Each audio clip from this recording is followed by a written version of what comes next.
broadcast. There it is. Terrific. Thank you, Sarah. And good evening, all, and welcome to this May 24th remote meeting for our work session of the Hillsborough Board of Commissioners. And we do continue to meet remotely due to public health concerns, but we see a light on the horizon that might at some point be able to change. And whether you are with us on the screen in a square or watching via YouTube, we are glad you are with us. And I will open up this work session and we can have the roll call. Commissioner Bell. Present. Commissioner English. Present. Commissioner Ferguson. Present.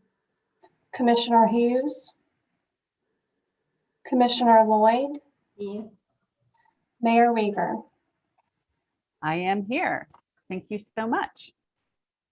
And item number 2, are there any agenda changes that we have? I know we have one. We have some budget amendments and we received an update amendment from Emily Bradford late this afternoon, and that all town board members have received that. And that's the one that we are considering. So we need to replace that. And then I would also like to ask that it looks like we do have a representative from the diaper bank here with us to receive the proclamation. So I'd like to ask that we remove both proclamations this evening to be read out loud, if that is acceptable to the members of the board. Move to approve the agenda with the so mentioned changes. You've got a motion. Second. All right, moved by Kathleen, seconded by Mark. And if we could roll call that, please. Commissioner Bell. Aye. Commissioner English. Aye. Commissioner Ferguson. Aye. Commissioner Lloyd. And the agenda is approved with those changes. And I hope that Bob will wave at me if I need to redo anything. I'm not sure if I should have said where those proclamations will go, but okay, thank you. We typically do any presentations, we would do those at this point, so we can go ahead and do those. If we could bring in, is it Blair Bradford that's with us? Yes, we could bring Blair into the room. So you're doing the diaper bank proclamation first, is that correct? Yes. Okay, that's Michelle Old, and she's Oh, joining us I'm now. so sorry. That's okay. I was looking at the wrong part of my notes. Blair is here for the Exchange Club. So sorry. Welcome, Michelle. Glad that you could join us. And I will read the proclamation. This is a proclamation raising awareness regarding period poverty and recognizing Period Poverty Awareness Week. Whereas approximately half of the population will have a period every month for decades of their lives, and period supplies are a necessary product each month for millions of people across the country. And whereas national surveys and research studies report that 1 in 4 women and girls struggle to secure enough period supplies to meet needs each month due to a lack of income, and this lack of period supplies, known as period poverty, can adversely affect the health and well-being of menstruators.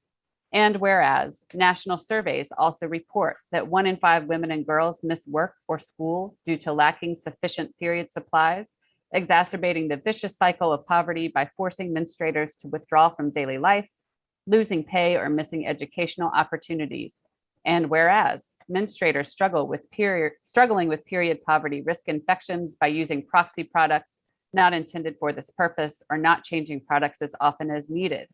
Whereas the COVID-19 pandemic has forced millions of people out of work and greatly increased those struggling with period poverty, and period supplies are essential to the health and economic well-being of menstruators in both overcoming and recovering from the COVID-19 pandemic. And whereas the people of Hillsborough recognize that period poverty is a public health issue, and addressing period poverty can enhance economic opportunity for Hillsborough's people and surrounding communities, and improved health for women and girls and other menstruators, all menstruators, thus ensuring all people have access to the basic necessities required to thrive and reach their full potential. And whereas Hillsborough is proud to be home to trusted community-based organizations, including On the Spot, a program of the Diaper Bank of North Carolina, that recognizes the importance of period products in ensuring health and providing economic stability, and thus distribute period products through various channels. And whereas, while experiencing severe increases in demand for period products due to the pandemic and economic shutdown, these organizations did everything in their ability to increase period product distributions and support those in need of immediate assistance. And whereas, the Hillsborough Board of Commissioners extend its sincere gratitude to the aforementioned period supply banks, their staff, volunteers, and donors for their courageous service during the crisis, and encourage the citizens of Hillsborough to donate generously to period supply banks, product drives, and those organizations that collect and distribute period products to those struggling with period poverty, so that the Hillsborough community can thrive and reach their full potential. Now, therefore, I, Jen Weaver, Mayor of the Town of Hillsborough, do hereby proclaim the week of May 24th through May 30th, 2021 as Period Poverty Awareness Week in Hillsborough. Thank you so much for acknowledging the 1 in 4 women and girls and menstruating individuals that struggle every month for this product. We really appreciate it. We have seen an 800% increase in period products being distributed during COVID-19. And we've distributed over 1 million period products in the community last year. So the need is not slowing down, it's increasing. Women, girls, and menstruating individuals are choosing between going to work, going to school, or having their period. And 100% of the time, if they're struggling for food, then they're struggling for these items.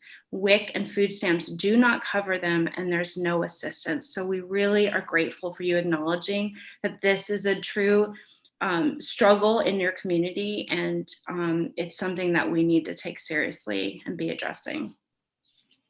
Thank you so much, Michelle. I really appreciate that. I really appreciate you being here tonight and bringing this issue in front of our board, and for normalizing the ability to talk about this issue in a public meeting, public setting. I will just share anecdotally that for me, I didn't realize until just a handful of years ago how bad this problem was.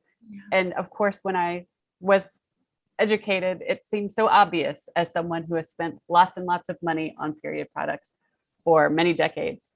So just thank you. Thank you very much. Thank you for being with us. Kathleen, go ahead. You're muted. I echo everything that's been said, but I will say one of the things that reinforces this is that elsewhere in the world, everywhere except for the US, it cycles.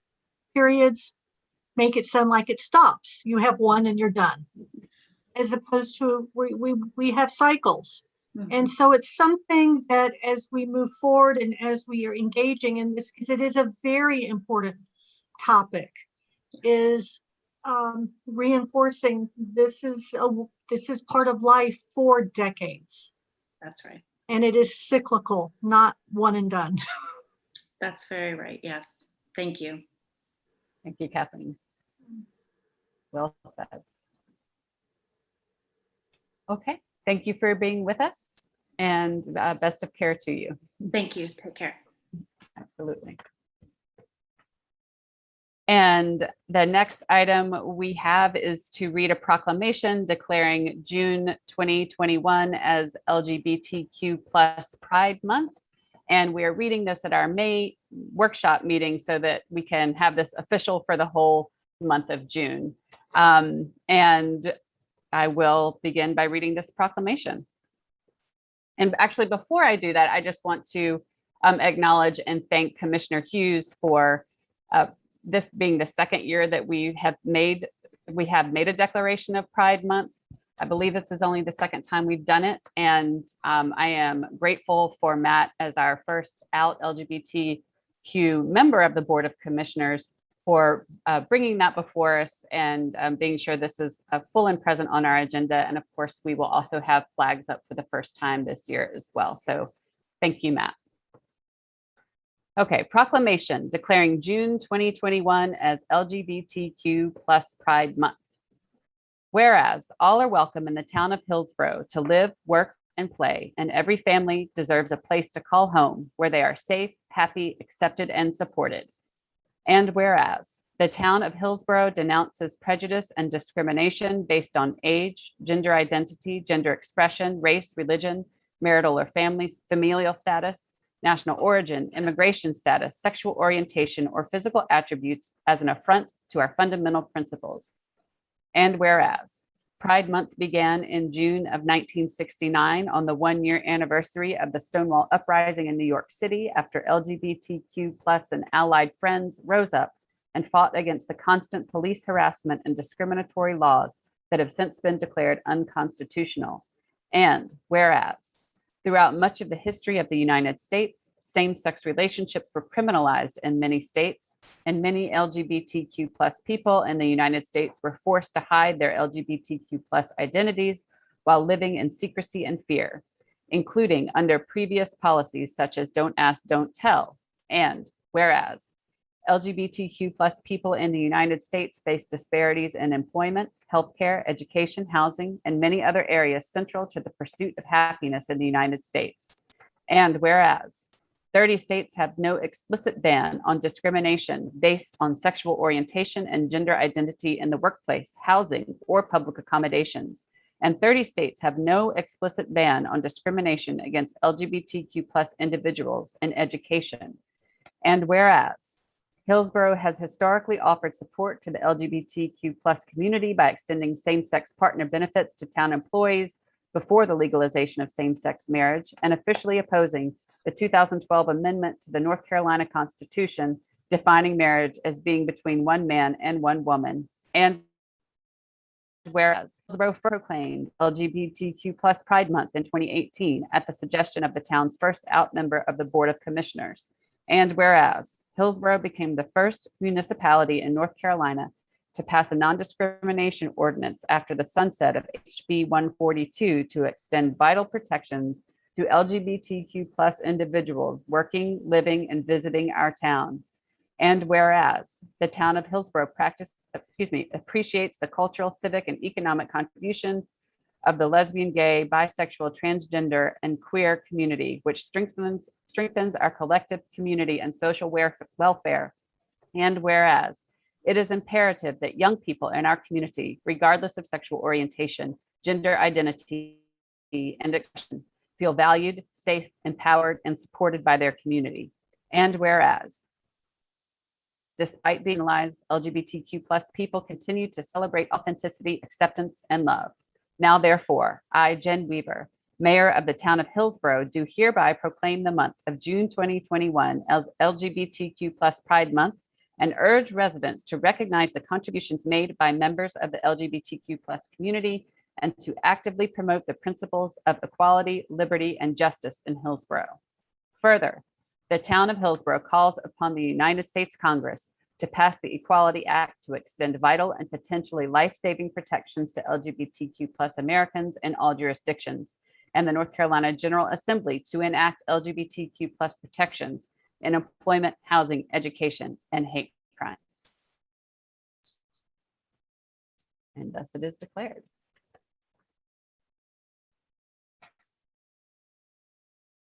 Thank you again, Matt, for bringing that before this board.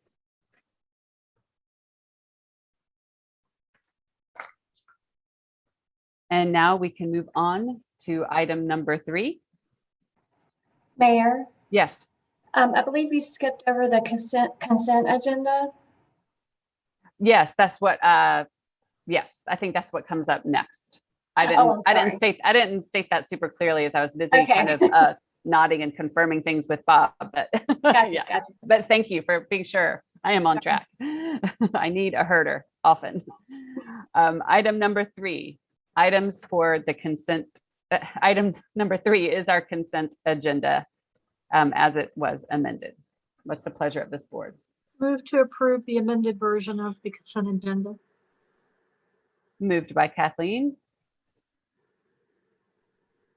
Second. seconded by Mark. We can roll call the vote. Commissioner Bell, Aye. Commissioner English, Aye. Commissioner Ferguson, Aye.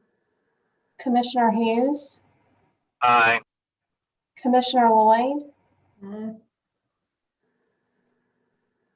And that is approved unanimously. Moving on to item number 4, we have several in-depth discussions tonight. Item number 4A is a discussion and presentation of the Orange County 2021 property reevaluation. And we will have the Orange County Tax Assessor, Nancy Freeman, coming in, and her deputy, Chad Phillips.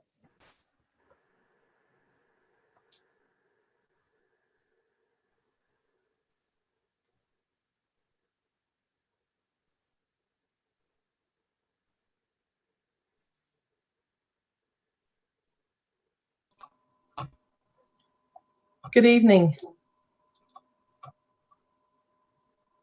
Are you Good able to hear evening. me? Yes, we can hear Okay, you. great. Welcome. So I think I need to share my screen with you guys to show the PowerPoint presentation. So give me just one moment to get that pulled up here.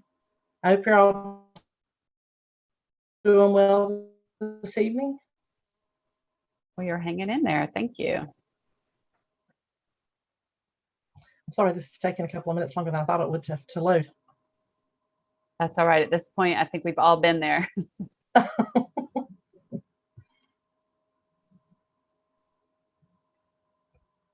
Well,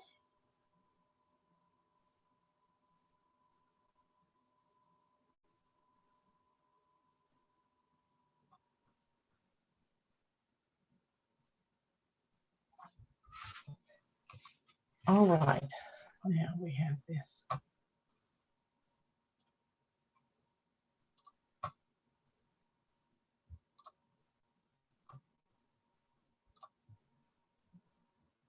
Okay, now I think you should be able to see the presentation. We sure can. This is for the 2021 revaluation results for Hillsborough, and I'm Nancy Freeman, the tax administrator for Orange County. North Carolina counties must conduct a revaluation at least once every 8 years. Orange County has traditionally followed a 4-year schedule for revaluations, and the last revaluation for Orange County took effect January 1 of 2017.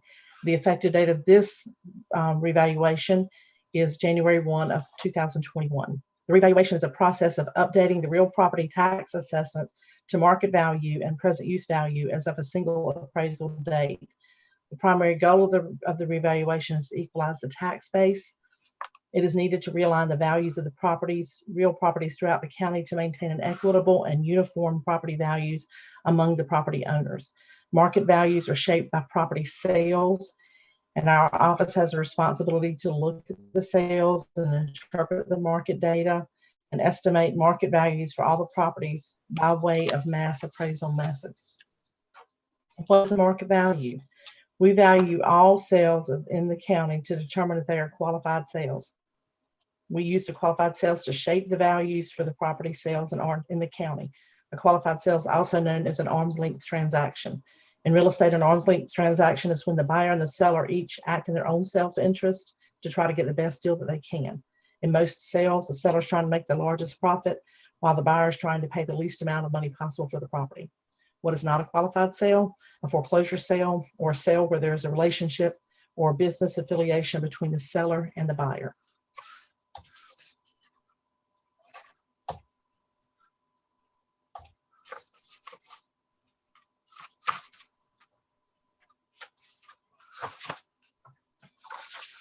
All residential and commercial land and permanent structures in Orange County are included in the revaluation.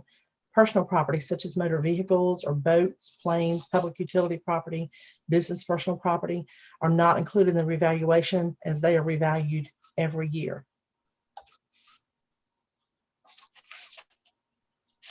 An important part of our revaluation plan is our community outreach. From our requests from input for property owners long before the values are finalized to assisting property owners with the appeals process, which is where we are at now. 2 websites were launched in July of 2019. The first was called Property Record Card Search.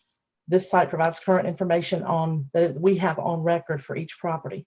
It is an interactive web page that allows the user to review the property data and report any issues to the tax office electronically.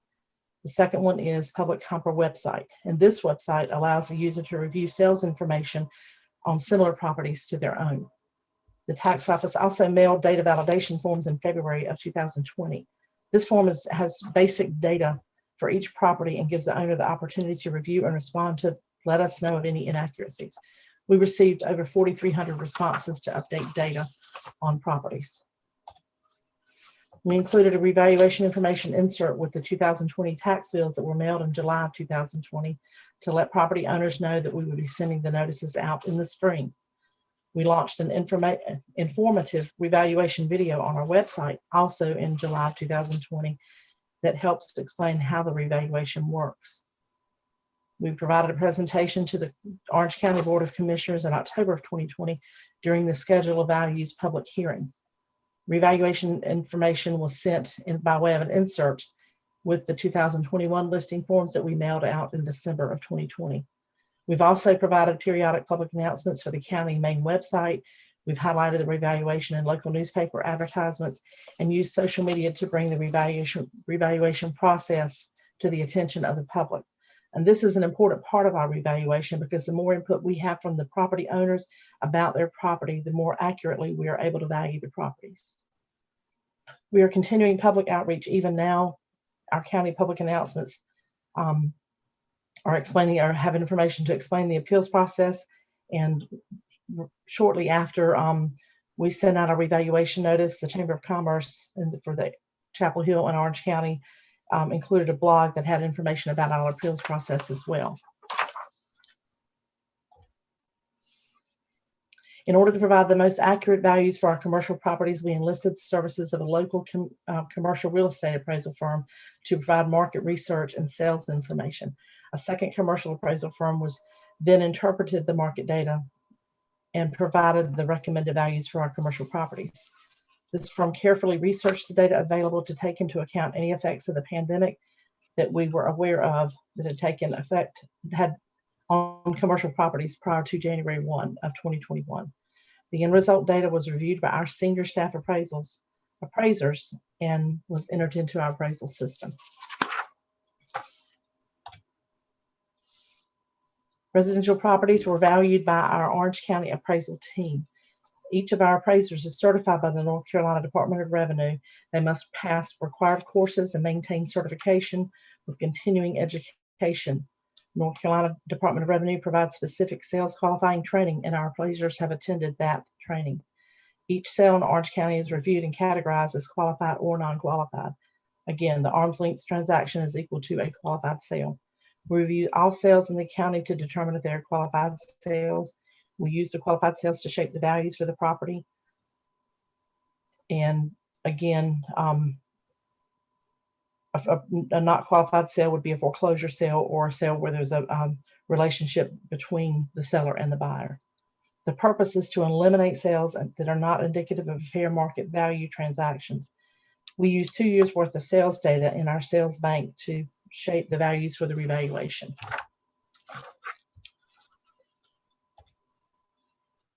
Our current neighborhood delineation was created prior to the 2017 revaluation, and new neighborhoods have been added as the new subdivisions have been built. An example of a neighborhood might be a single subdivision that has homes that were built in one section that was in the 2010s, but in another section the homes were built in the 1990s, the late 1990s. So you might have two neighborhoods within that one subdivision. The neighborhoods will be set up that way due to the age of the houses in the area and also the sales price differences.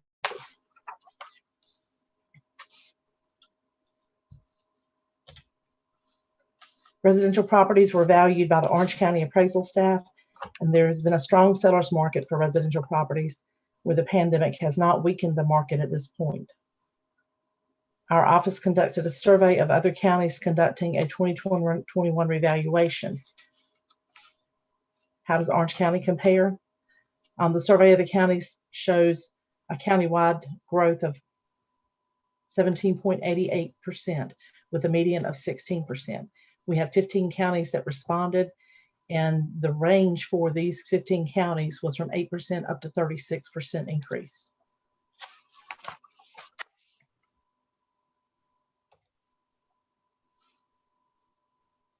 As you can see, this is a table that shows the estimated tax base and the percentage of growth from 2020 to 2021. It also shows the estimated growth since 2017. And countywide, our percentage of growth is 12.6%. From the 2017 revaluation, it is 20.1%. For Hillsborough, the percentage of growth from 2020 is 20.4%. And from the 2017 revaluation, it's 47.3%. These figures include estimated values for real property, individual property, business personal property, public utilities, and registered motor vehicles. This is not just the real property, it's our entire tax base.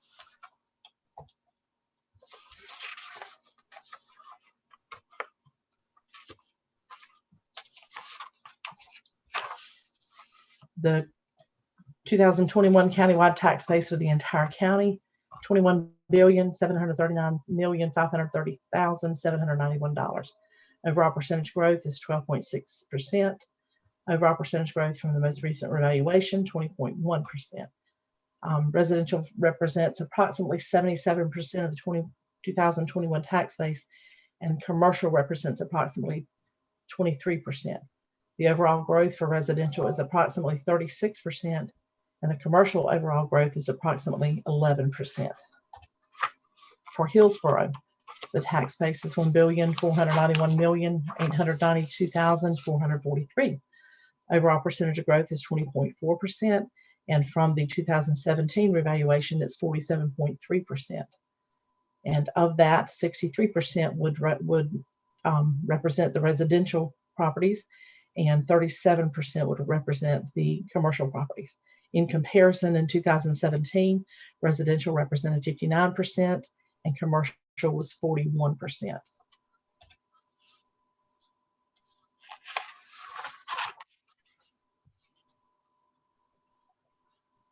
On this table, you can see the number of properties that decreased, increased, had no change in value, or where there were new parcels and old parcels in Hillsborough.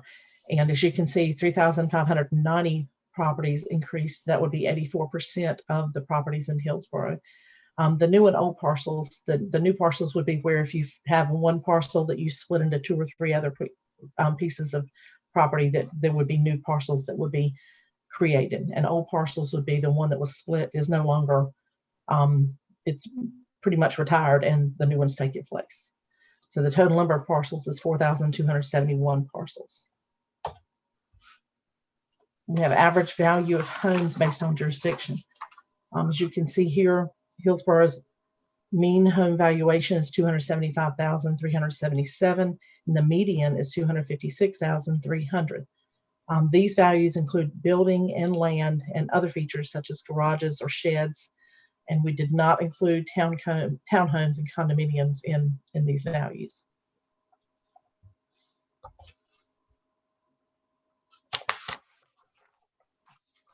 We measure mass appraisal effectiveness by calculating the median sales ratio. A sales ratio of less than 1 indicates that the tax assessment is lower than the property's recent sale prices, and vice versa. The data spread above and below the median is indicated by the coefficient of dispersion, or COD, and less than 15 is a post-revaluation goal. The sales ratio and COD show that our values are within the industry standards for the revaluation. For Hillsborough, the actual sales ratio is 1.01, and the coefficient of dispersion is 5.4. Countywide, that amount is 1.0, and the coefficient of dispersion is 7.7. The significance of these industry standards: every quarter, the North Carolina Department of Revenue requires a sales ratio study to be conducted across the entire county. A sales ratio study is a comparison of our appraised value to qualified sales that have occurred within the required time frame. We are required by law to be within 10% of 100% of market value, meaning the sales ratio must be between 0.9 and 1.1 as a whole for the whole county, not individually. If we are outside this range, the Department of Revenue can require that the county to advance their revaluation date and to complete it ahead of the schedule, the 4-year schedule.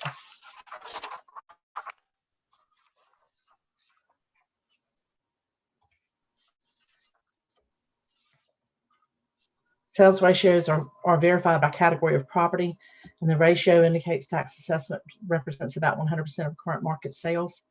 The coefficient of dispersion indicates the data spread. Countywide overall sales is 1.00 with 7.7. We have the breakdown for the county in improved residential sales is 1.0, coefficient of dispersion of 7. Improved commercial, 1.0, coefficient of dispersion of 14.8. And land sales, 1.0 with a coefficient of dispersion of 15.2.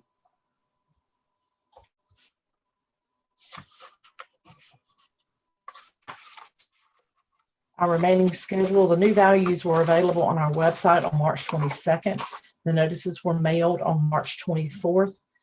We did have an additional mailing of about 300 commercial property notices on March 1st. Our informal appeal period began when notices were received. The deadline for informal appeals was April 30th. At that point, the formal appeals period began on May 3rd, Monday, May 3rd, when the Board of Equalization and Review convenes, or when they did convene. The formal appeal period ends on June 30th when our Board of Equalization and Review adjourns.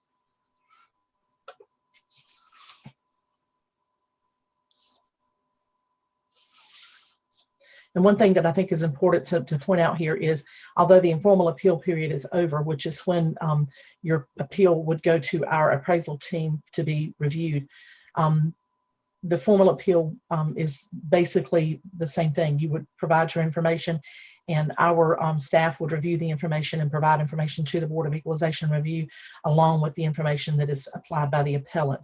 And the Board of Equalization Review considers all the information that's presented from both sides, and they make a decision from that.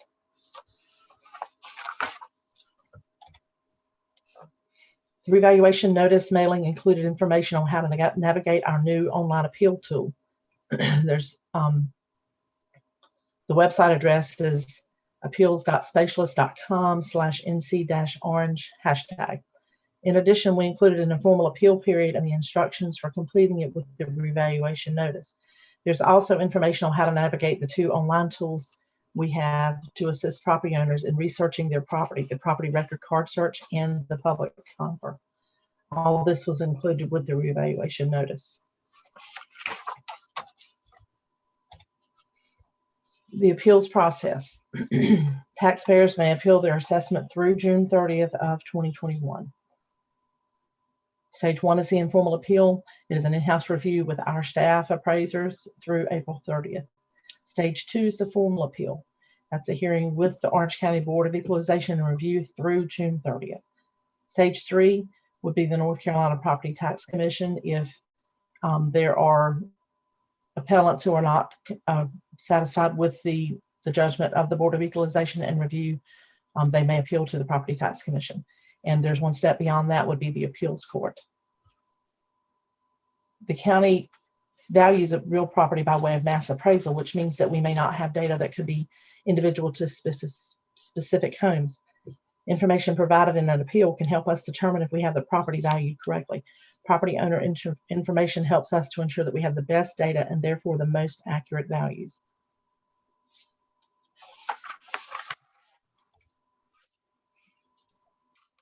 At this point, the county has received 1,593 informal appeals, and appraisers had reviewed approximately 80% of those. And of course, the informal appeal period has ended. And we also have received 77 formal appeals countywide, and we'll continue to accept those through June 30th. And currently we have 4 appeals for Hillsborough. I believe those are formal appeals for Hillsborough. Our initial estimate for appeals was 4,000 informal appeals, 1,000 informal appeals, and 200 appealing to the North Carolina Property Tax Commission based on prior revaluation data. And we are pleased that the numbers are showing lower than that at this point. The reduction in value to appeals is accounted for in the estimated tax base and is based on historical percentage of reduction from prior revaluation years. And here you see that the information, the website address for the real property search webpage and our Comper webpage, and also the website to be able to appeal, to process your appeal online. and our contact information.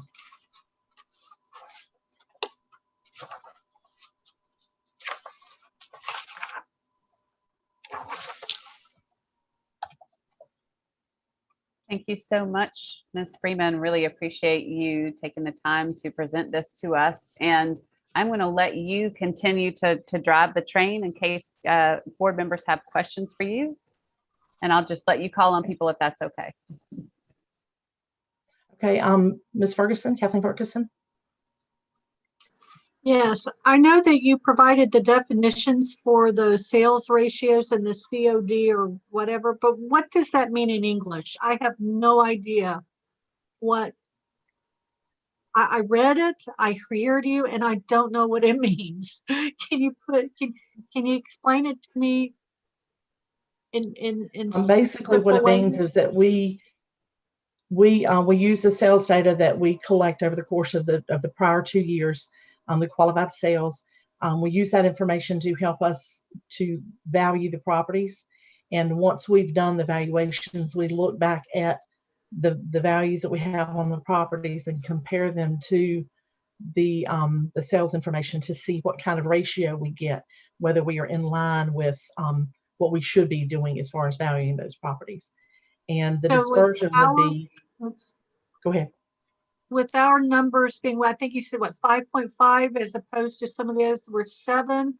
So Mhm. there is a smaller delta between the average sales price and the average valuation value. Is So that what what that we means? use, well, the sales ratio is the mean. It's the middle point, and the dispersion shows where the lower and the higher end would be for the spread of the values that we have. So you don't want that spread to be larger than 15 because it would mean that you're not valuing the properties as close to the sales amounts as they should be. So the lower coefficient of dispersion is good. It means it's a good tight representation of what the sales show us in the area. And Chad, if you've got some more information that would be helpful, please feel free to join in and share. Yeah, exactly what she was saying. Being at the 1.0 with the sales ratio, that's just about as perfect as you can be for a reval. 15 is, that's 15 to 5 is kind of what they look for on the COD. They say that if it's below a 5, that you're probably casing the sales too much. So they actually don't like it if you're below 5 because it's too accurate. It's kind of what they're saying, like that is, it's not a process at that point. It's just you saying this sold for 100,000, so we're going to appraise it at 100,000. But 5 Rather is than kind of looking like at all the data. 5 to 15 is good.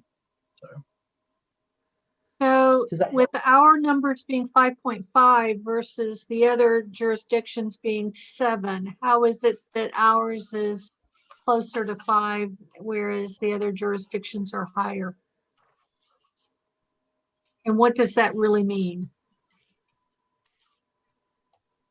I would think, I mean, and again, Chad, you may have better information than me on this or a more accurate way to say it, but I would think that that probably means that the sales in Hillsborough are pretty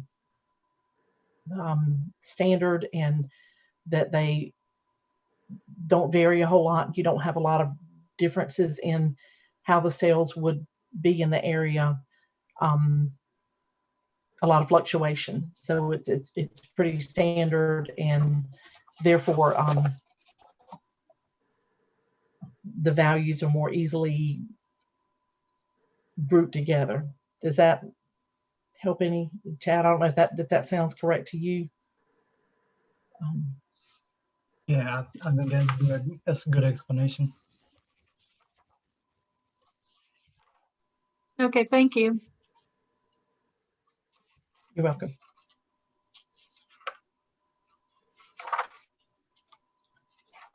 Okay, Mr. Hughes, Matt Hughes. Thank you so much. I've got just 3 questions, 2 of which are easy, or a little harder, ones that very easy. So the first one that's easy actually is, do you mind if we get a copy of the presentation you gave us, just so I can flip through it?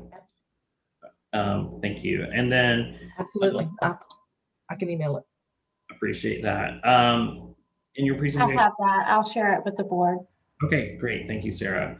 And then you mentioned that our formal appeals thus far, and the clock's ticking on those, was only 4, and y'all projected out how many informal appeals you would have, how many formal appeals you would have. What was the projected number of appeals from Hillsborough, or do you just do it countywide based on previous volume? Those numbers were done countywide based on previous revaluations, and we did not break those down by the separate municipalities. I'm not sure that that's something that we would be able to do based on the previous data. And I'm getting a message that my internet is unstable. Are y'all hearing me okay? We're hearing you just fine. Okay, great. Okay. And the other question is, what is the typical success rate of someone who goes through an appeal process? Do y'all track that data, or? Yeah, if I can answer that right quick if you don't. So that's actually something that I was working on Friday to kind of get some ideas of how the appeals are going, broken down by appraiser, all that kind of stuff. And out of all of the appeals that's been worked so far, they've made changes on about 55% of them. So that doesn't mean that they changed it all the way down to what the appellant was asking, just that they did make at least some change to it. But yeah, about 55%.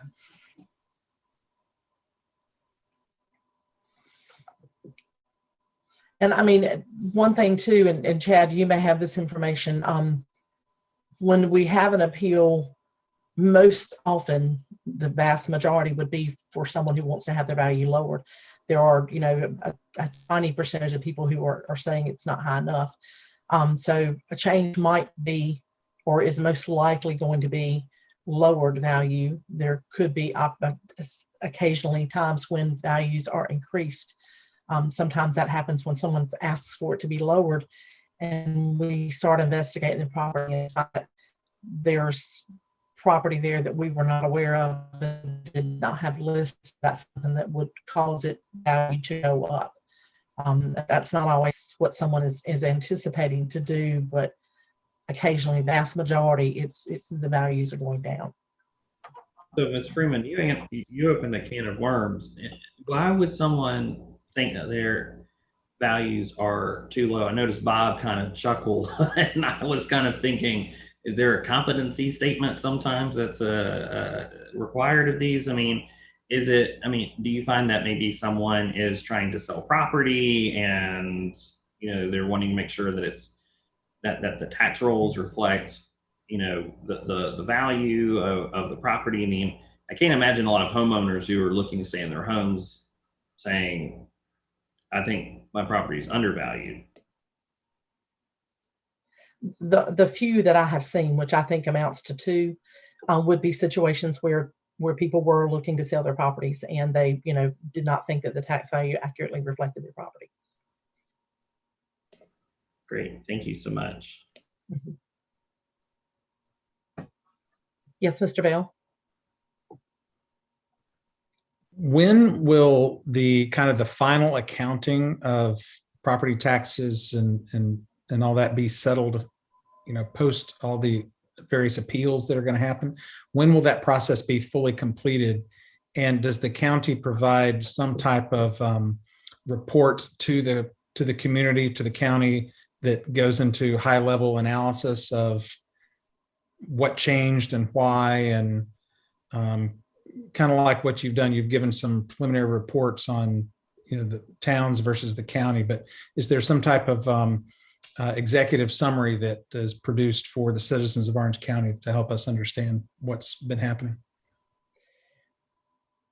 I'm not aware of an executive summary that would be done at the end of the revaluation. That's not something that I'm aware has been asked for in the past. But what I can tell you is that the appeals period basically ends June 30th. There are opportunities for other appeals past that date, depending on the situation for someone who had an informal appeal, who receives their notice of decision on the value. If it's past a certain date, it might be that they would have the opportunity to appeal past June 30th. There are a few other opportunities where taxpayers would have the opportunity to appeal past June 30th, but for the most part, it ends then. And then what that entails is how long it takes us to have all those appeals heard before the Board of Equalization and Review. And I think as far as stretching that, we're looking at a goal of getting these done by December 30, the end of December. Certainly what we would prefer is to have all these done prior to our billing, so that all of our bills would reflect the new values or any changes in values.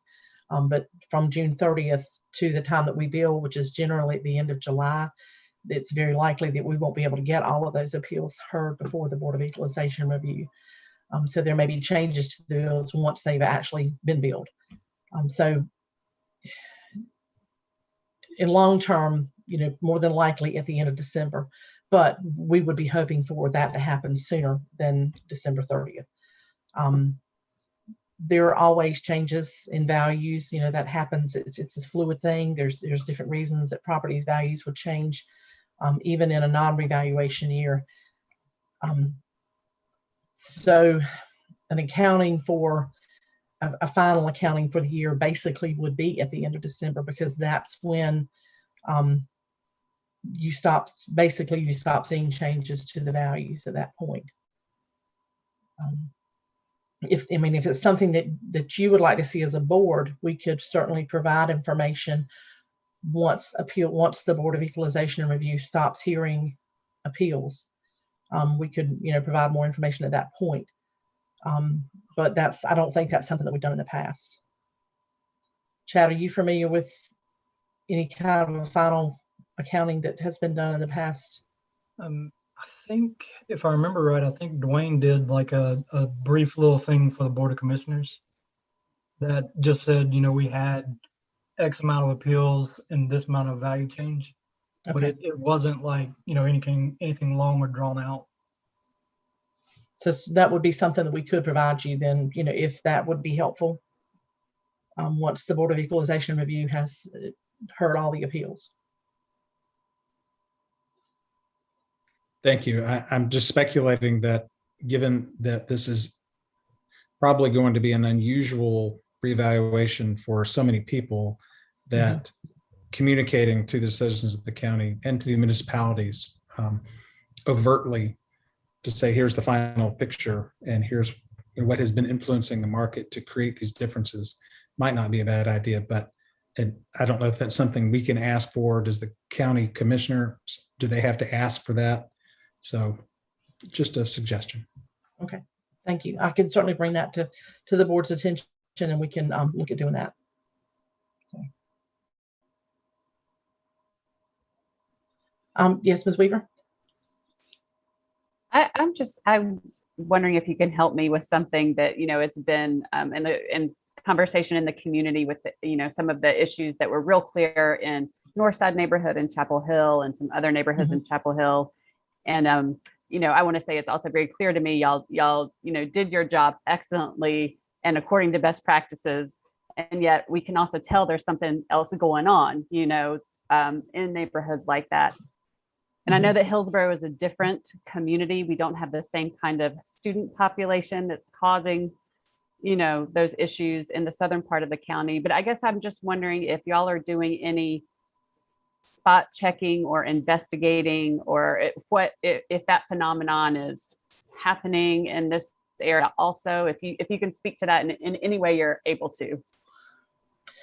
At this point, we are not in the Hillsborough area. We are not spot checking or looking for changes. One of the things that we do is when we have appeals, if we have a large number of appeals that are grouped in the same area, and we have people that are having the same issue with their appeal, the same complaint per se, then that would be a clue for us that we need to look a little closer and see if there's a problem with a specific neighborhood or with a specific set of sales or something like that.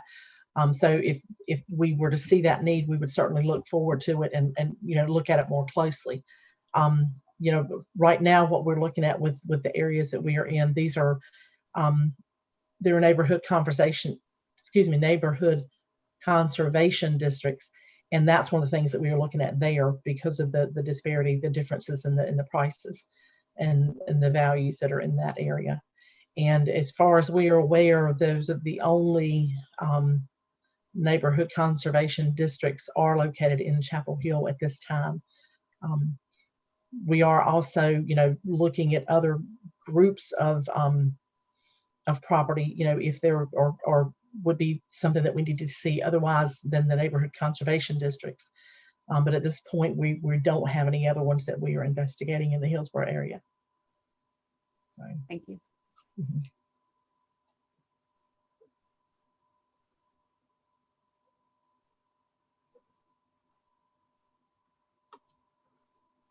Mr. Hughes.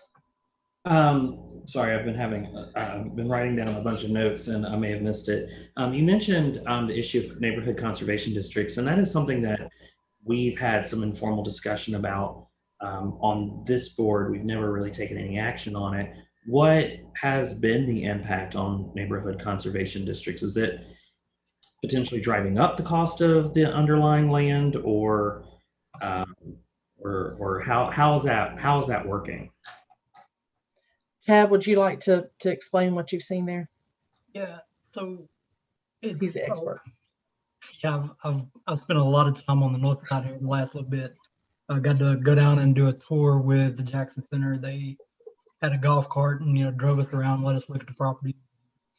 It's a really interesting area. So what it is we weren't really that familiar with the restrictions from the conservation stuff whenever all this started. So whenever we did the values, we did it in just kind of like a blanket, just like we did every other market. Every property we went through, did our normal process. Once I started getting more information from the Jackson Center and some of the others in the community, started realizing some of these different restrictions. The main one being the size of the buildings. So I think it's 1,750 square foot. So no new buildings can be built over that size. But what that means is that all the ones that were already there that were over that size, they got grandfathered in. That's called a legally non-conforming use. So what we started doing is kind of taking into consideration these legally non-conforming use properties versus conforming use properties. So the ones that are conforming to the restrictions, they have a lower overall sell value, where the ones that are non-conforming, the investors are more willing to buy those, purchase those, pay more price for those because they're not having to keep that lower square footage because they're already over that size. So what you're seeing is the ones that are grandfathered in, their values are going a whole lot higher, where the ones that are meeting the restrictions are staying at that lower level.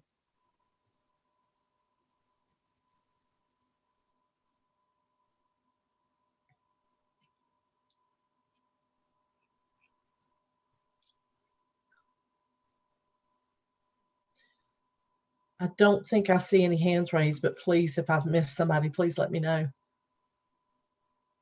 I don't see any additional hands either. So thank you. Thanks for all the great questions, commissioners, that you have asked. And Ms. Freeman and Mr. Phillips, thank you so much for being with us tonight.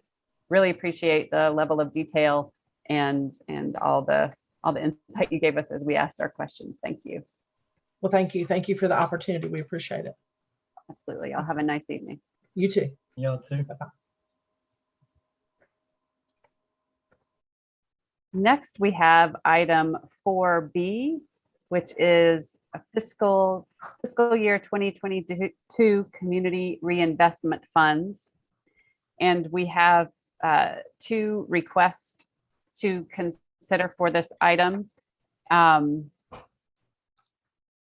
And is there a staff member that was going to discuss this, or should we just bring in our guests and have them talk? Oh, Emily, go right ahead. Yeah, so each year, as part of the budget process, the board or the town has set aside funding for community reinvestment. And the current year recipients of those funds are the Hillsborough Arts Council and the Exchange Club. And both organizations are requesting funding again for FY22, the upcoming fiscal year. And they have officially submitted requests for funding, which was included in your packet for review. And they're here tonight to before you, and they were given the opportunity to either give a presentation or just simply be available for questions, whichever they prefer. So they're here to answer questions or provide additional information that they may have that they would like for you to hear. And as part of this, the other option was either simply to receive their request for funding tonight, or you can also entertain discussing funding levels, or we can defer that discussion to the June 7th budget workshop. That'd be up to you guys. But and so we have the Hillsborough Arts Council Vice Chair Josh Collins with us, and the Exchange Club President Blair Bradford with us. Thank you so much, Emily. And perhaps we can just take these. I'll just reach out to you one at a time. So Josh, I see you on my screen first. And if we do have the information that you sent us in the packet, so we've all had a chance to read over that. And I don't know if there's anything additional you would like to add, or if board members have specific questions for you. I hope that folks will ask them. I have nothing specific to add. Thank you for having me. I'm a little green as vice chair, so this is my first official town board meeting.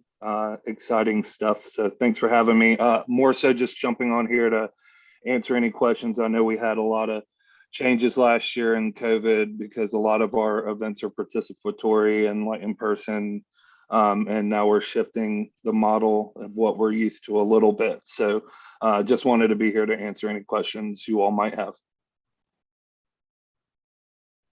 And I see that just like I did with the previous presenter, I'll let you call on people. And I'll jump in if it looks like you're missing anyone, Josh. But I see that Kathleen has her hand. Oh, Kathleen. Yeah.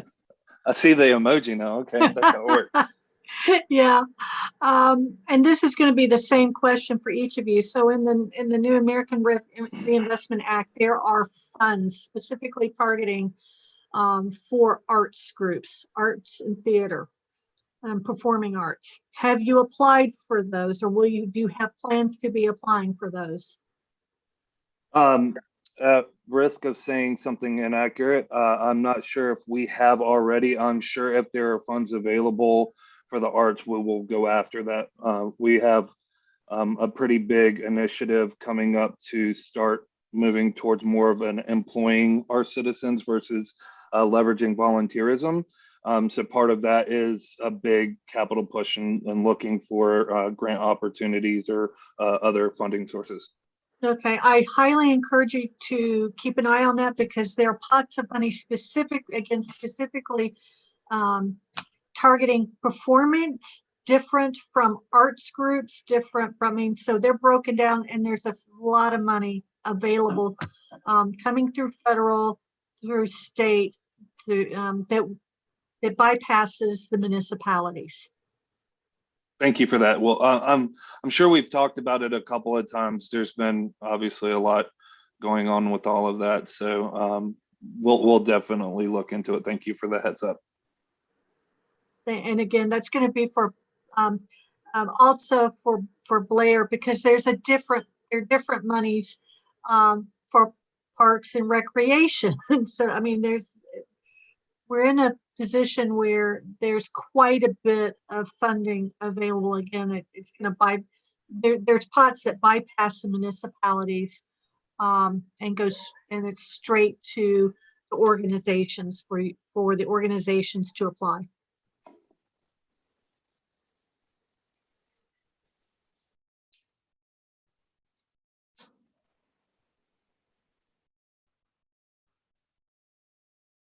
Jim, yes. Yeah, could you just tell me, and it may have been in the information you sent, but I did not see it, so forgive me if I just missed it. But was there something specific that it was $1,000 some odd dollars beyond what you asked for last time that you're asking for? Was there one particular thing that's going for, or is that kind of spread out? Over It's several. spread out because we leverage it in so many different ways.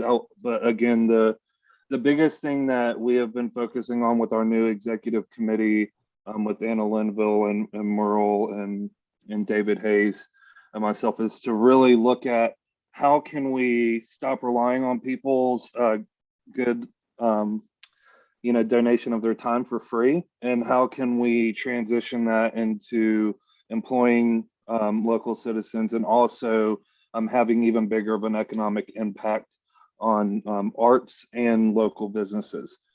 So we've already expanded our store hours by 20%. And we put out even in the midst of the pandemic, over $24,000 last year to local artists.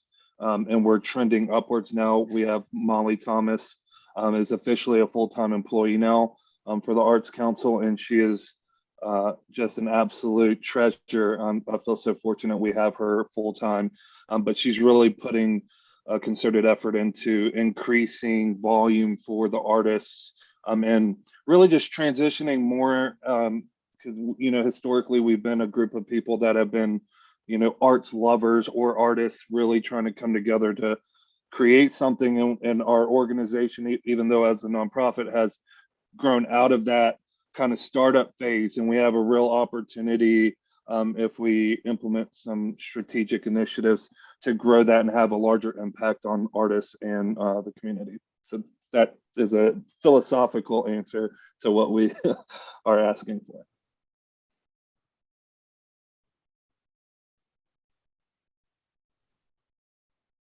Okay, thank you so much. And if there's no more questions for you, why don't you just hang tight, and we'll move over to Mr. Bradford, and then the town board can have a discussion about what we want to do next.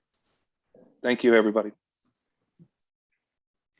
All right, Blair Bradford, welcome, representing the Exchange Club. Can you hear us? Thank you. Let me see if I can get my video to go. There we go. Thank you so much for inviting me tonight. I really appreciate the opportunity to meet with you all. We have really appreciated the funding that the town has offered us for the last few years, and it's been really important, especially the last few years ago. We've had some serious flooding in the park, and fortunately, we've been able to work with the Railroad Commission to get the culvert that goes under the railroad track that's adjacent to our property evaluated. And with Terry Hackett's help, we've been able to get them to come in and actually clean out the culvert. So one of the reasons that we keep asking for a portable toilet rental costs is because the flood destroyed our bathrooms in the park. So I wanted to give a shout out to Terry for helping us with that important project. So I do want to say that in my application for reporting last year's expenses, the last item, the grading and replacing the gravel on the driveway in the park area, we just got the bill for that, and it was $1,100. So our total for last year would have been $7,099, not $400 less than before.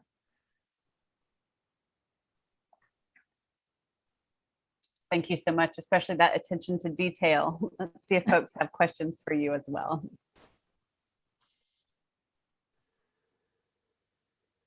Kathleen, why don't you go for it? And again, just keep an eye out on that funding, because the Reinvestment Act has money specifically targeting recreation and parks. Okay, I had no idea.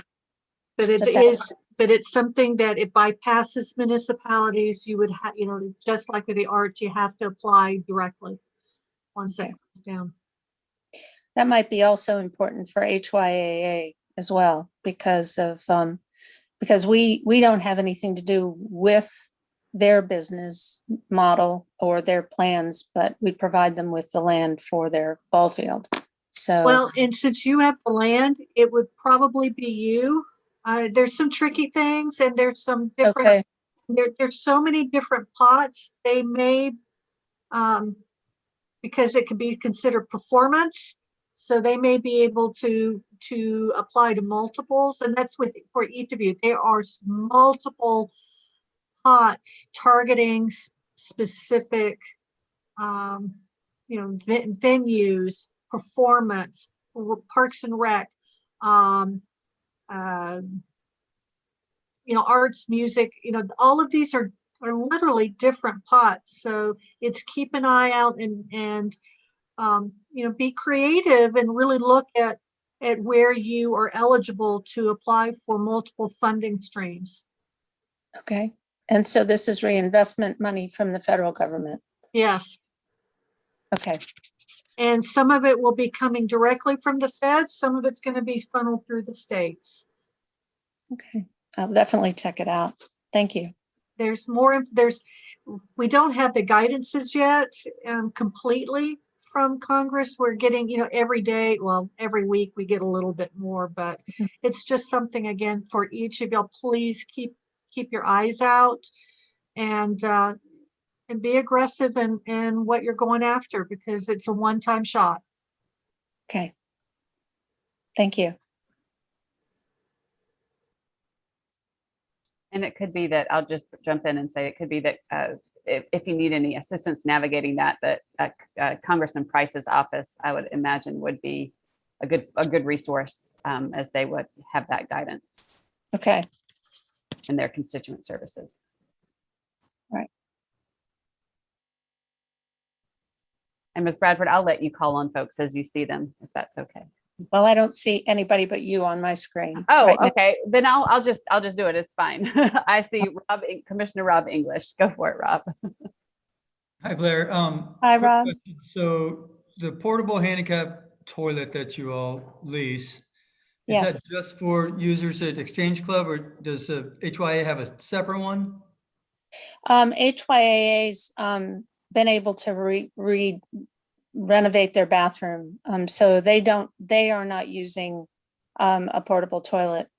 The other problem we had was that the flooding was so bad that everything was really destroyed, and we haven't really had the money to redo the bathrooms. And, with the conversations we've been having with the town about remodeling the park in the future, who knows? It was sort of, well, do we do it or not? But truthfully, the bathrooms that we had were not handicap accessible. So we kind of thought this solved two problems. And Summies has given us a really good price on the annual fee. So that's a decision we made, whether hopefully So I think like you said, it solves a couple issues kind of right up front. Have you had any vandalism in the park or in the restrooms or anything in general? we used to have a lot of vandalism in the building. We've only had the porta-john tipped over once, and that could have been due to an accident. If a car could have knocked it over, because it's kind of out in the parking lot a little bit. But we haven't had the graffiti that we had been having in the past. That has gotten a lot better. We actually reached out to Hillsborough PD a couple of years ago and asked them if they would just kind of cruise through more often, and they have agreed to do so. So I think that's helped a lot. Thank you. Thank you.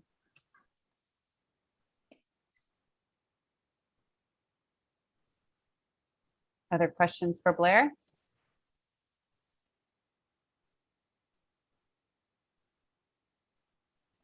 Okay, I don't see any additional questions. So Blair, thank you so much for being here and for your information that you provided us in the packet. Thank you very much for the opportunity. Absolutely. So turning now to our Board of Commissioners discussion. Matt, go right ahead. Thanks. And this is actually just towards the manager. I have some questions, and I feel like every year when we do our budget discussion, there's probably something that I probably missed or don't remember from the previous session. So my question, I have a series of quick questions. I'll just rattle them off, and Eric, feel free to just answer how you see fit. But the first one is really a two-parter, which is, what guidelines are used typically, and, how many times can an entity apply? And then as a follow-up to that, what kind of process is used? I'm thinking, if there is a maximum amount of times an entity could apply, do we, I don't immediately recall us putting anything out there on our website or social media or email, encouraging additional applicants. And so I was just kind of curious, like, what our process and guidelines are on that.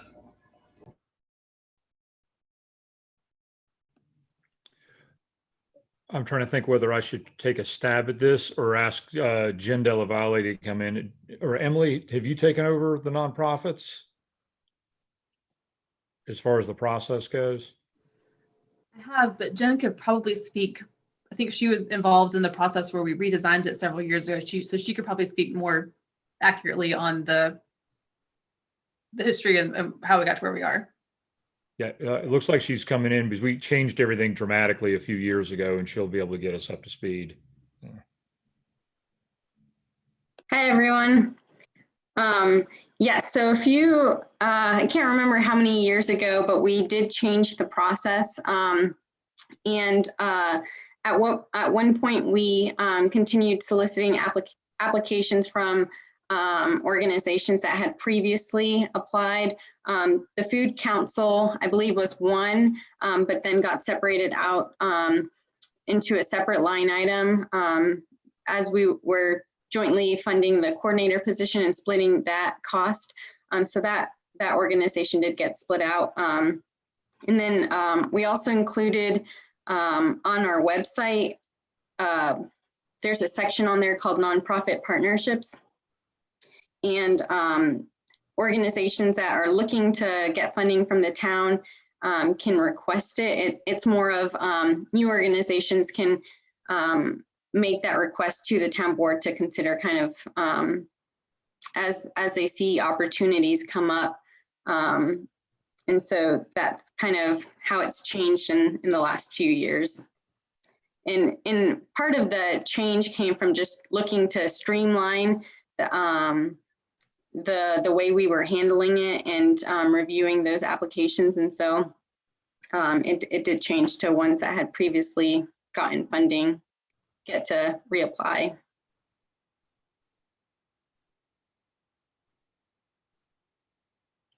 And if I may just jump in and add a little bit of background from that, is that way back before we made the big change, is that there were a lot of organizations that were having to go through a lot of paperwork to get a very small amount of funding. So it was a lot of effort for a small amount of funding, kind of on everybody's part.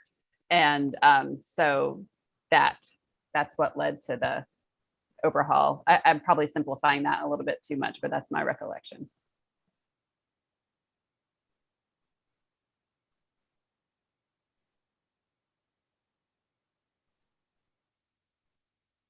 Jen, I have a question. Yes, sorry, I was muting at the wrong time. Please.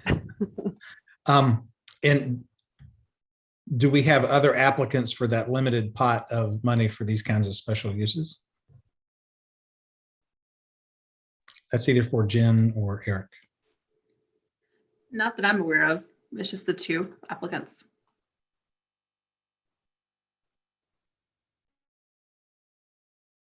And I'll go ahead and say that I think that to answer the earlier question from Mayor Weaver is how we proceed with this. I would like to accept this information tonight and then act on it at a later date, because we don't yet fully know what our budget situation is. So it might be a little premature to commit to anything at this point until we're ready to consider the whole budget.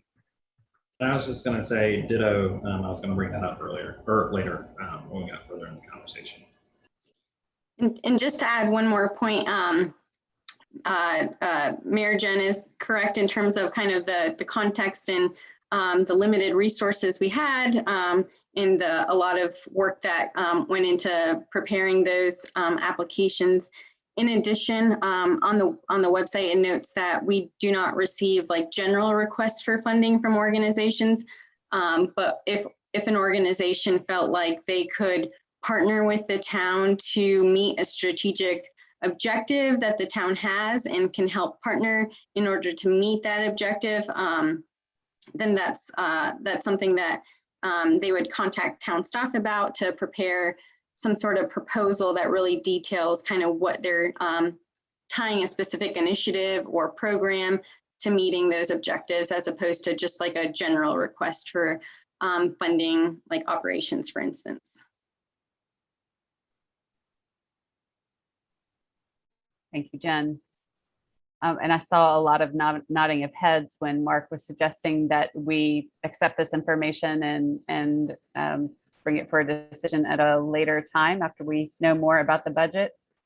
Does that sound good to you? I see Rob nodding. Evelyn, does that sound good to you?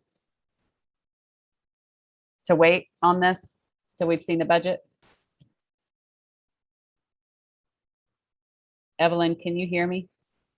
Yeah, I hear you, but I don't know that we don't have any more money to give them, really.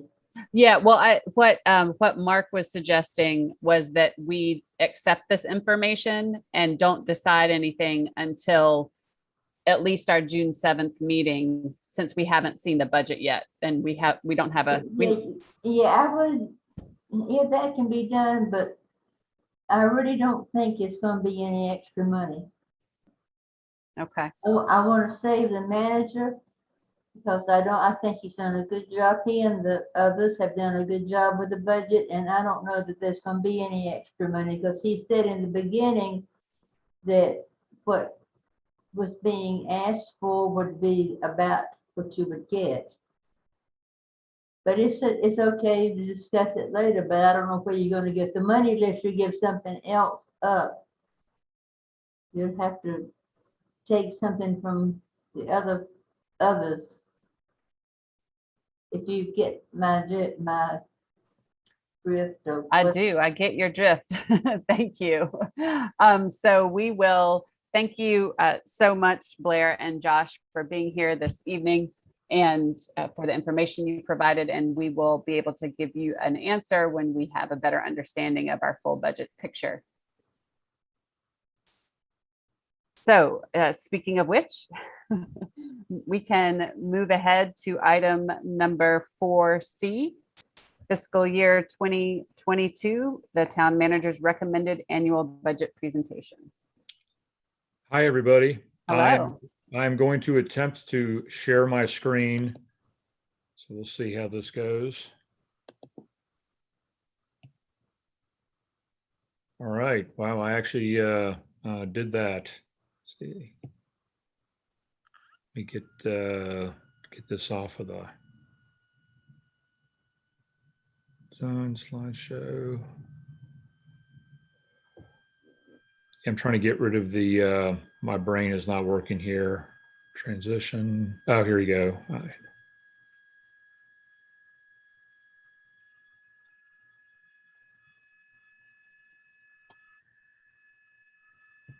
Eric, Yeah. sometimes I think you can either put F5 or at the bottom, there's a little thing next to the magnifying where you can also start it from there too. All right. Oh yeah, I can get it. So I'm just trying to get it shrunk down so everybody doesn't see all the stuff up top. And for some reason, I'm forgetting how to do that.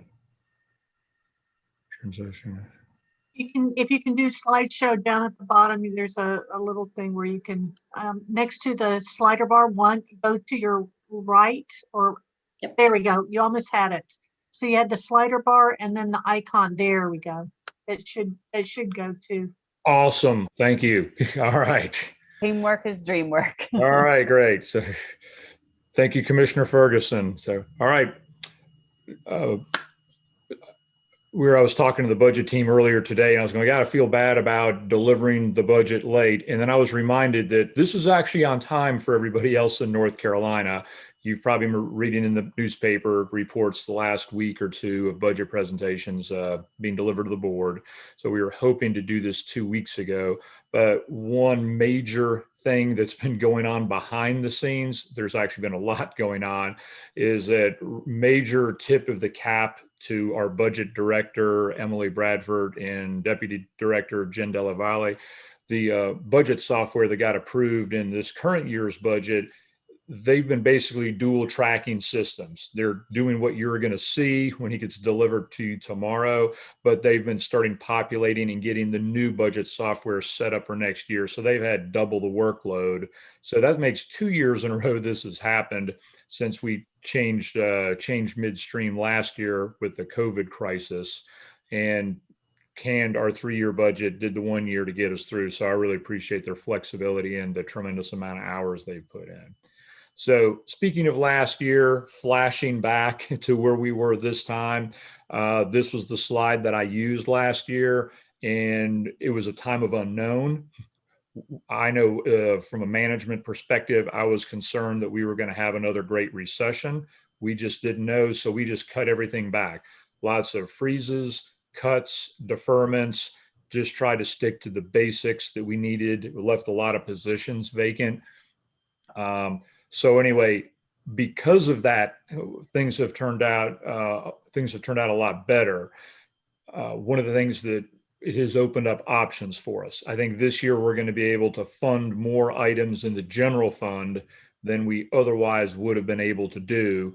We're going to run a pretty good surplus, it appears, for this year, which is going to be very helpful. That's the good side. The bad side, and this is probably the case in the business world, I know it is in government, when you have periods, especially during a recession, and you slam the brakes on replacing vehicles, doing maintenance, replacing computers, everybody gets a big all this big backlog jams up. And when you come out of it, you got to spend a lot more money. Well, we've only had 1 year backlog, but we're still going to be seeing some of those costs coming up. We get to the bottom line right off the bat. So the revenue neutral rate, we're currently at 62 cents per $100 of valuation. Revenue neutral would drop the tax rate to 56.7 cents. That's what I'm recommending. If that goes through, this will be the 9th year in a row that we have not raised property taxes. But we still have lots of evaluation. Now, I get really nervous during revaluations, and we've also had a period of growth coming. So we're trusting that the numbers are going to work out. They also are giving us a little bit more flexibility. And I'm sure you can't remember, one of the charts that we used last year in the budget early on was a bar chart, and it showed like, here's the triangle areas with the lowest property tax rate, and here's the ones with the highest tax rate, and we were sort of near the top. This would slide us closer to the middle. I think, for example, the city of Durham, they're recommending, I can't remember if it's 2 or 3 cents, but they're recommending an increase to somewhere around 55 cents. So this would put our tax rate really close to Durham and a lot of other people in the region due to the reval. Stormwater fees, no change. We haven't increased the fees since they were adopted several years ago. To the tougher areas that we've got, the water rates, recommending a 4.5% increase this year, and the forecast for year 2 and 3 also has 4.5% increases. We'll talk a little bit more about that, but as you can see, if you remember, when we went ahead and sold the Series 2018 revenue bonds, that was the first one. Then we sold the 2020 revenue bonds for the work that is still taking place today to finish the expansion of the reservoir. Our commitment through the revenue bond covenants and our financial planning was that I can't remember what we ended up with as far as the rate increases for 3 years going. The Water Sewer Advisory Committee wisely recommended starting off higher on the water and sewer rates the first year. We went ahead and I think did 5% the second year. COVID hit last year, and we went ahead and we did not raise rates, even though we needed to. This is one of these things, every beginning of the year, the bond rating agencies will come back. And if you have not done what you're saying you're going to do, they require you to give them an explanation. I think everybody did similar to what we did during COVID, and we just did not raise rates. We need to get back on to make sure that we're in an adequate financial position to not just make those debt payments going forward and complete our plan, but also we've got a lot of other major needs that we're going to be talking about. Sewer rates, 2% increase for this year, then a 3 and a 4%. And again, we have some major expenses flashing back to, I believe it was the late March presentation, or maybe late April, that Marie Strandwitz, the utilities director, gave, outlining tens of millions of dollars of expenses that we've got coming up soon on maintenance items. Right. So no arguing, we have high water and sewer rates in Hillsborough, but there are certain things that I think have just flown under the radar and been missed and are important to point out. The Water Sewer Advisory Committee quite a few years ago, and that means, I don't know, 7, 8 years ago, had talked extensively about trying to reduce rates for low volume users who are often folks that have limited or fixed incomes for a variety of reasons. Could be you're on Social Security, you're a senior citizen, many other reasons that can be the case. We were at 3,000 gallon minimum, and we came up with a 4-year plan that ultimately you, the town board, approved, and we dropped it down over the 4 years from 3,000 to 2,500 gallons. So that meant at the time, during that period, folks that were in that category, and I'm ballparking the numbers, it was about a 20% decrease for somebody that used 2,500 gallons of water or less per month. So that was a major savings we went through that our customers experienced, and it was our prior budget messages, we had the numbers in there, and it was significant over the course of a year. So I just stumbled back across these numbers, and it's interesting that since 8 years has gone by, you can see that if you're an in-town resident and you're for your water rate and you're using 2,500, you're actually paying $1 less per month than you were 8 years ago.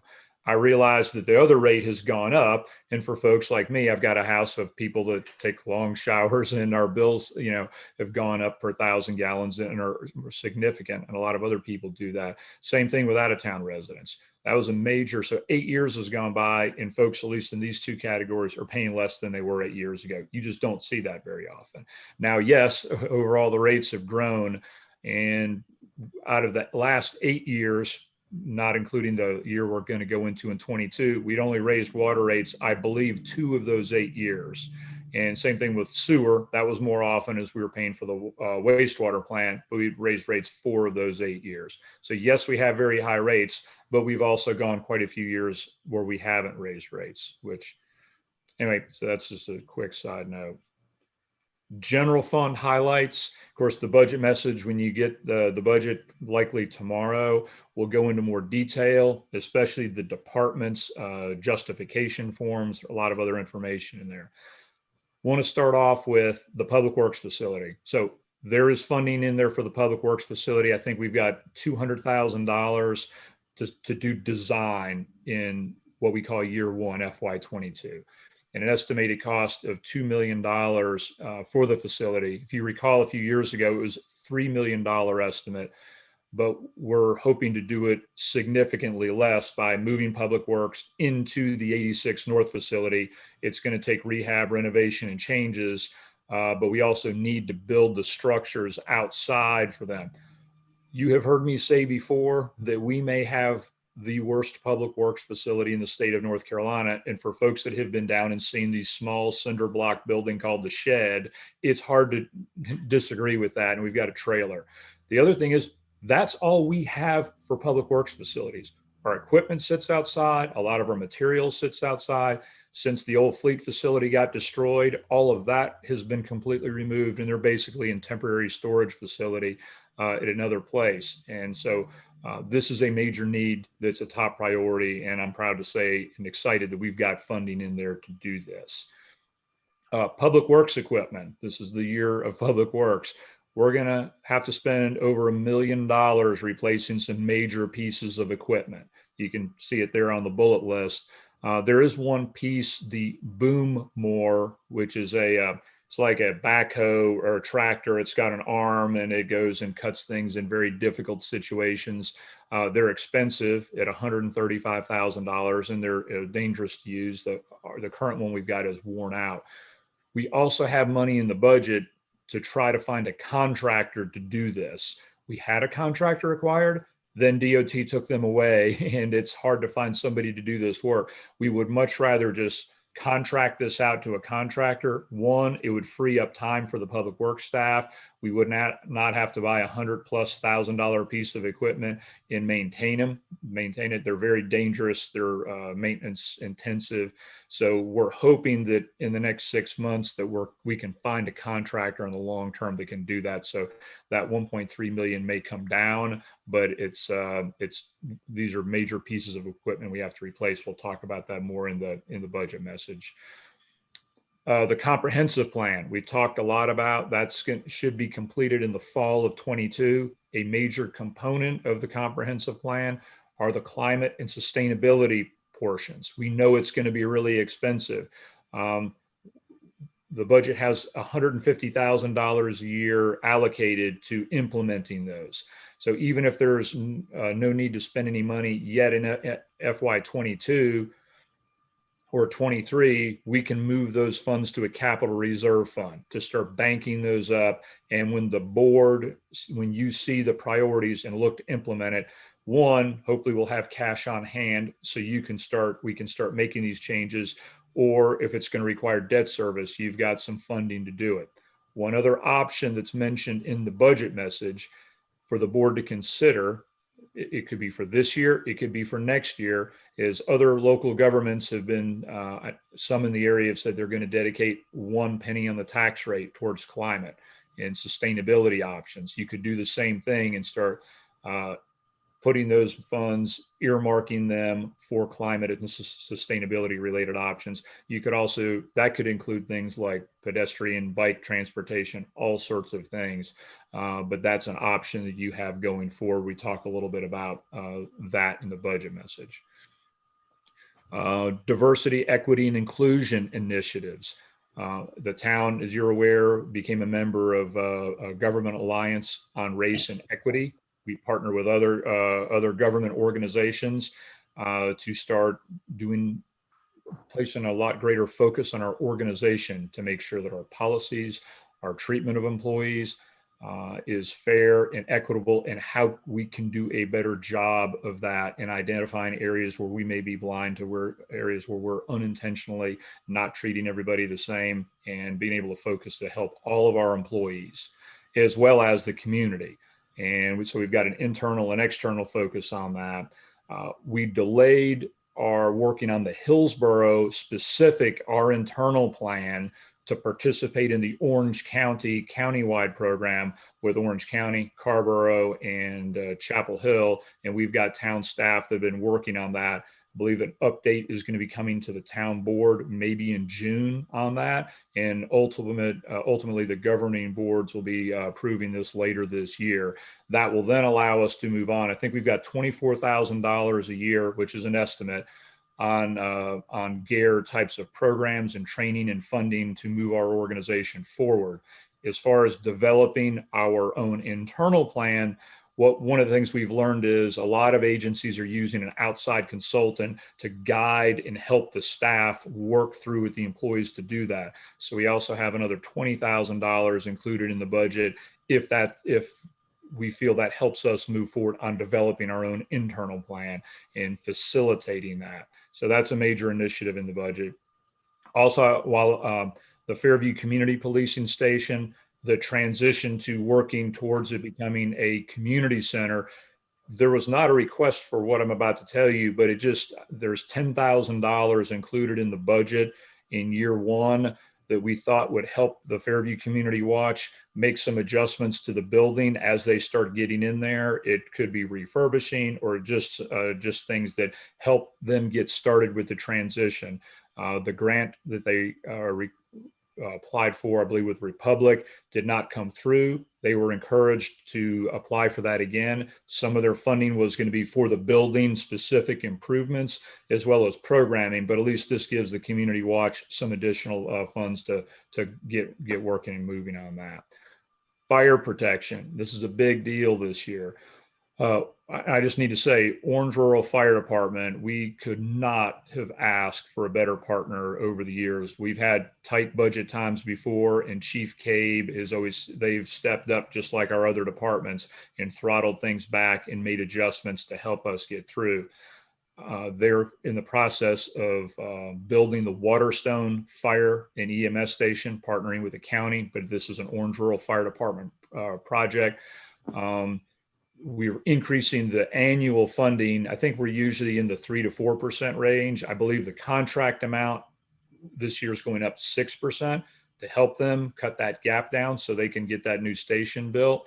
In addition, we're going to see the full impact of having a full-time fire chief.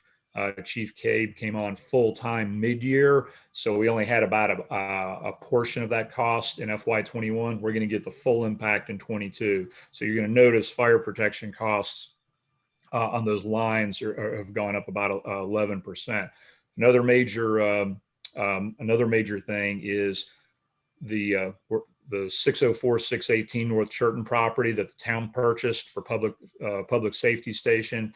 It will be fire focused now, since we've got a longer term solution with the police department. The per square foot cost, and I'm going to get this wrong, but it's like $450 a square foot for fire stations now. It is just off the charts expensive. So I'm just was ballparking cost at like $4 million. We'll worry in a few years on the details on that, but we keep delaying figuring out how we're going to solve this. So this is the year. We are going ahead and I call it a ramp up. $75,000 is in year one. It is going to the capital reserve fund for the fire. We've already got fire capital, and it's going to keep ramping up from 75 to 150 to 225.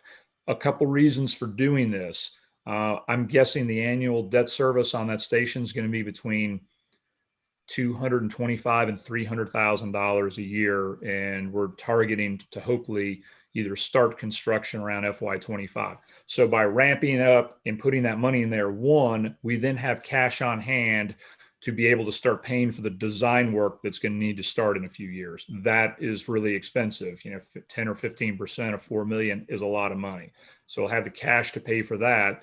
And then where we end up at, wherever the number is between 225 and 300, by those annual capital reserve contributions, then we have built in the capacity to pay for the debt service. But if we don't start doing it now, other things are going to come in and crowd out this.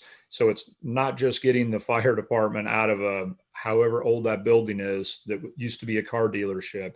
They need to move out in several years. It's going to improve the quality of coverage throughout town in combination with the Waterstone station. And it's going to be a major economic development opportunity for the town board on what you're going to want to do with the property down there. And once we eventually sell that, ideally we use the sale proceeds to help pay for the new station at North Churton Street.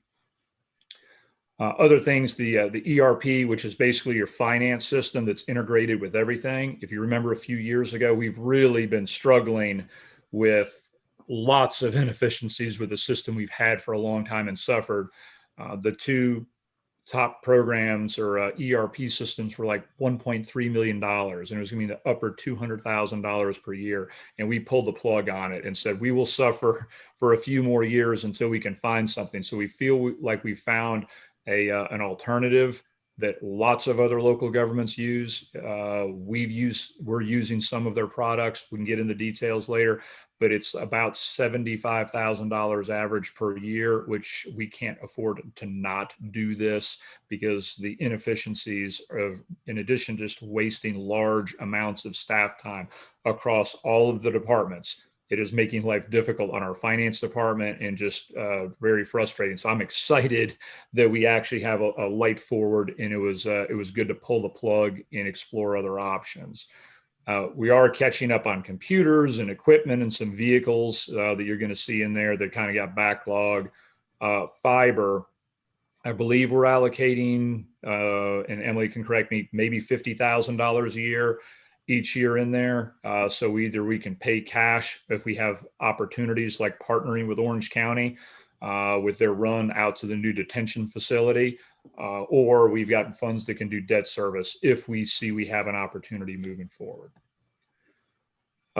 Quick water sewer fund highlights. We have some major maintenance needs, and I won't list them off, but you can see those are really big numbers under here for FY 22-24, and a lot of them are in 22 and 23.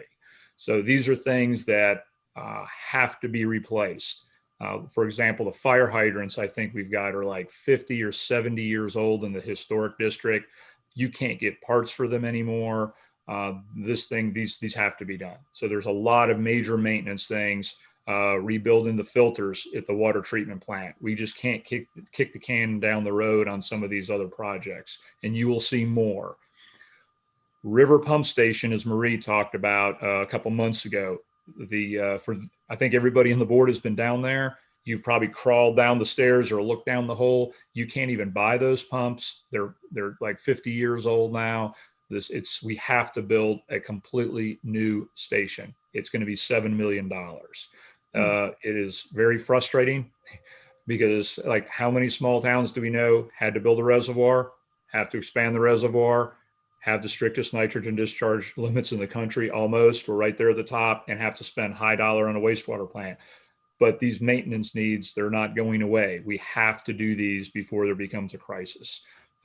Again, probably another $10 million of these rehab and repair projects on the wastewater collection system in the next 3 years. The Adrian Thompson facility, where our distribution and collection crews work out of.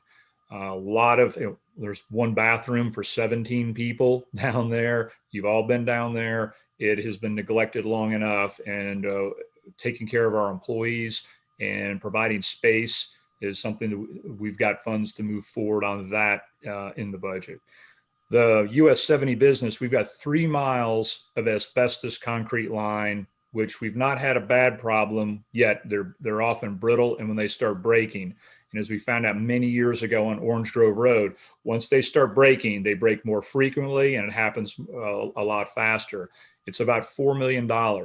This addresses a lot of pressure issues, redundancy issues, and that is our main connection to Durham when we have emergencies and we need water. So replacing 3 miles of water line is, and that is currently on the unfunded list. We know we have to find funds to get this rolling in the next several years.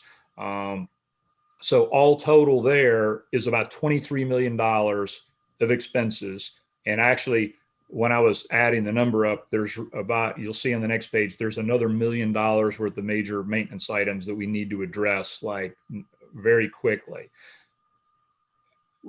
We know what it does on a rate impact with between the $16 to $18 million range of the reservoir expansion and the wastewater treatment plant upgrade we did.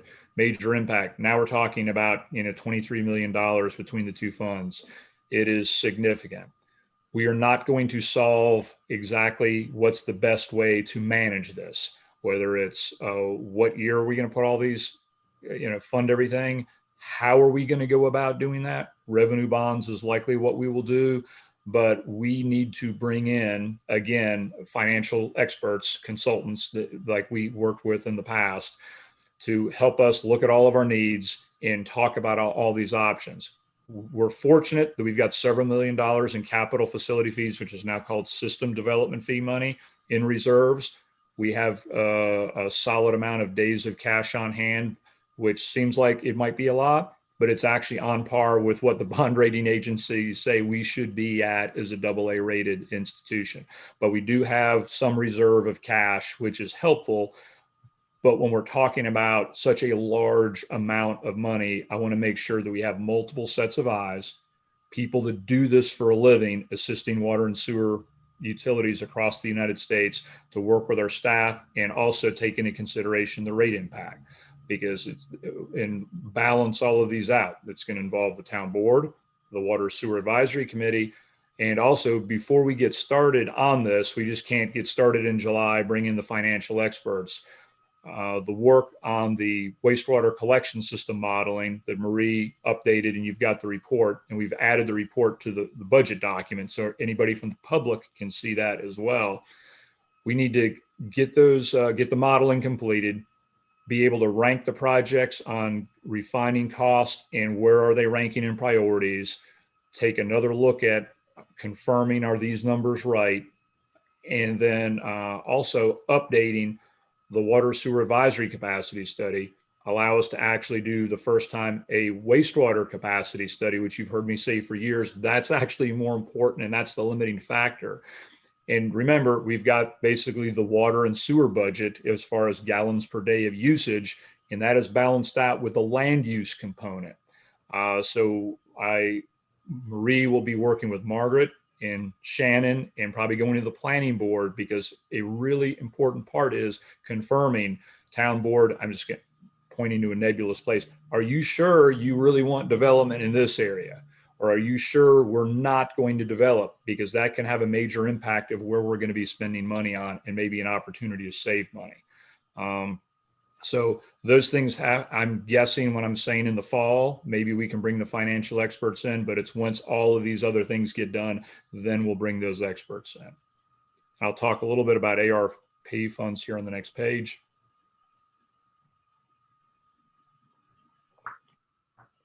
As the board is aware, Hillsborough is getting about $1 million on the first tranche of the ARP funds, and we should be receiving it hopefully in the next few weeks.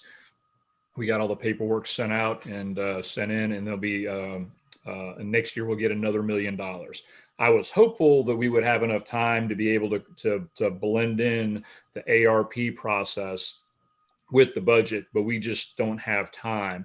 And one thing I know TJ Cog has talked about during their meetings is do take some time to go ahead and look at your options. Don't feel pressure to go ahead and spend all that money immediately, and you need to be thoughtful on how you do it. And we'll get into the guidance about most of the guidance we're hearing from all places, the COG and League of Municipalities, everyone else is like, you want to make sure you spend this money on something you're getting a long-term benefit on. You don't want to use it to subsidize your revenue. And we're actually, water sewer is, from what I've heard from other units across the state, that is the most common place where the majority or preponderance of the funds are going. But that will be a town board call. But I do want to say, in order to, nobody likes having a 4.5% water rate increase and 2% in sewer, but is a placeholder, the year one of the filter rebuilds, 185,000, fire hydrant replacement, 420, wastewater treatment plant clarifier coatings, 190. The placeholder is using about $800,000 of ARP funds for those projects. And then we'll also, but if we decide we don't want to spend ARP funds on water and sewer, then we're either going to have to find $800,000 more dollars in revenue, or we're going to have to defer other projects or remove other things from the water sewer fund. But that's a placeholder. We can work and adjust on that as we have a more holistic discussion on ARP later this summer. Other projects that the McAdams Road water main replacement, small old 2-inch line. There's redundancy and pressure issues. This is important. You can see the cost on that, and the same thing with our booster pump station with the WASA. We've got to figure out how to get these other items funded, and that'll be part of the larger discussion. Because the water and sewer rates are high, it's ever since Flint Fabrics pulled up the textile dyeing facility that used 1/3 of all our water in town, and they pulled out at the same time that we built the first phase of the reservoir and the debt service went on. It's been a hot button issue since then. But looking down in your corner down here, every 4 years, the American Society of Civil Engineers comes out with the infrastructure report card. It just came out a few weeks ago. And while we talk about it, and I realize I'm preaching to the choir with the board, as far as taking care of what we've got, which has been our motto for a long time. We're really going to be put to the test on these water sewer items because the costs are large, but a lot of them are 50, we're talking about things that are 40, 50, 70 years old, that their time has come to replace them. And the missing piece of the puzzle, which you see on the screen, when people are thinking about, well, water should be cheap, and it's a national problem that people don't understand the true cost. People say they want government to run like a business, and sometimes that's good and reasonable, and other times it's not practical. But one thing that successful businesses do that deal with a lot of capital is they fund depreciation. And when you look at the different metrics that we've heard repeatedly, and even though I think we do a better job of replacing things than other places, and we've seen that a lot of the projects, we're still not doing nearly enough. But now is the time we're going to have to really to do this. And for folks that, and I know this isn't the board, that don't want us to do these things, it's the same thing as like buying a house, but I don't want to include the cost of maintenance, and I'm going to ignore the cost of taking care of my house. That might go okay for a while. Same thing with a car, but it is going to catch up with you. And it is proven repeatedly, the longer you put things off, the more expensive they get. It's kind of interesting, the click and clack, the guys from Car Talk, when they were on their show, used to talk about the sweet spot for saving money was buy a used car like 3 to 5 years old and then get rid of it before it gets too clunky at like 10 to 12 years old. We have the disadvantage of having to buy things new, replace systems new, so we don't get to save money there. And we've got to life cycle them, and we can't, get away from these other maintenance costs. And it's tough because these things are hidden. But once again, we just don't want to make the same mistake that other utilities and governments have around the country and be short-sighted and not make these long-term investments. Stormwater funds, no rate increase. The department's continuing to work on assisting neighbors and owners of these stormwater control measures, the ponds. Major thing that has started up with the Falls Lake compliance rules is funds inside the stormwater fund are going to these retrofit projects and improving water quality. But the good news is they're actually projects that we can do inside of Hillsborough. In addition, Terry Hackett has talked to you about addressing these hotspot areas. They've used Cornwallis Hills as a pilot where we're doing assessment and scheduling. They're also looking each year to try to target other areas on doing the same. That's going to continue. Very important, stormwater's work with the Upper Neuse River Basin Association, these Falls Lake rules, we get 2 punches from it. The nitrogen limits that are very stringent, that are costing us, forcing us in the stormwater fund, also affect us, as we know, on the wastewater side. So having stormwater and working with the Falls Lake and the Upper Neuse River Basin Association is critical to try to keep those regulations reasonable, so we don't have to continue. One of the things we're going to be struggling with in a few years is wastewater plant capacity, and we really just cannot afford to expand the capacity on that. And so watching those rules and participating in that process in a constructive way is very important. Getting down here towards the end, merit raises, 3.25% average. It can go up or down, but that's the average. That's what we had been traditionally doing. I want to put an asterisk next to that. One of the things we did was we looked to see what we could afford. I've been watching as some of the other budget messages come out, and some other places in the area are doing less than us. For example, right next door, the city of Durham was very aggressive on raises and bonuses and things they had done for their employees. Once again, we want to see what the folks in the area are doing and make sure that we're at least in the middle, if not better. So it's possible, depending on what other local governments do in the area, we could come back and make an adjustment. But right now, 3.25% is where we are at. We have funds in there for market rate adjustments when we find out certain pay classifications are uncompetitive or out of line. If we kind of keep up with that a little bit each year, we don't fall way behind. Dependent healthcare, town board's already approved these adjustments. that we're able to pay for in the first year out of savings from our plan with the N-CHIP program. This should be a huge factor, hopefully, in helping our employees. We've lost a lot of employees over the year because of the cost of dependent healthcare. So we're really keeping our fingers crossed that being able to drop this cost for dependent care helps. The reorganization, the copy of that proposal that I had shared with the board at the end of April is in the budget. And there's also a follow-up memo that came from the administrative group who went ahead and took a step further what I did and refined, is making some other adjustments and suggestions on how to change things, including some of the points the town board raised in concerns. So some of those were adjusted. One of the recommendations they've got in the bottom line is replacing our HR director, which was Kathy, and town clerk with just an analyst position with one body. A lot of the moves made sense, but they said we cannot keep up with the workload with just an analyst and keeping it level. So there's 2 analyst positions they're recommending. There's more detail that they've provided in there. So we've also eliminated almost 4 positions, but adding 3. And then I think everything else the town board is aware of.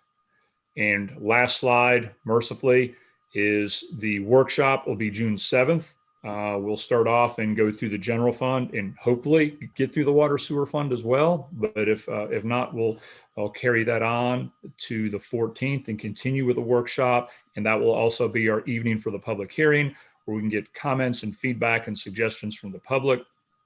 And to make sure that we don't rush the process, we're just planning on a June 28th budget adoption. That way we've got here the end of May for folks to review the budget and going all through June if that's needed. And the field trip part icon up there is because we are talking about some very expensive, many expensive projects. If the board feels that it would be helpful to go out on site, like we want to see the current river pump station again. We want the utilities director and wastewater treatment plant superintendent to explain this to us. You may have seen enough of it out there from being out there in the past, but if there's anything you want to go in the field to see, whether it's equipment, projects, we are ready to do that and can schedule that, whether it's in small groups or as a larger group. So sorry for the really long talk, but that gives you a head start and overview on what we're looking at budget wise.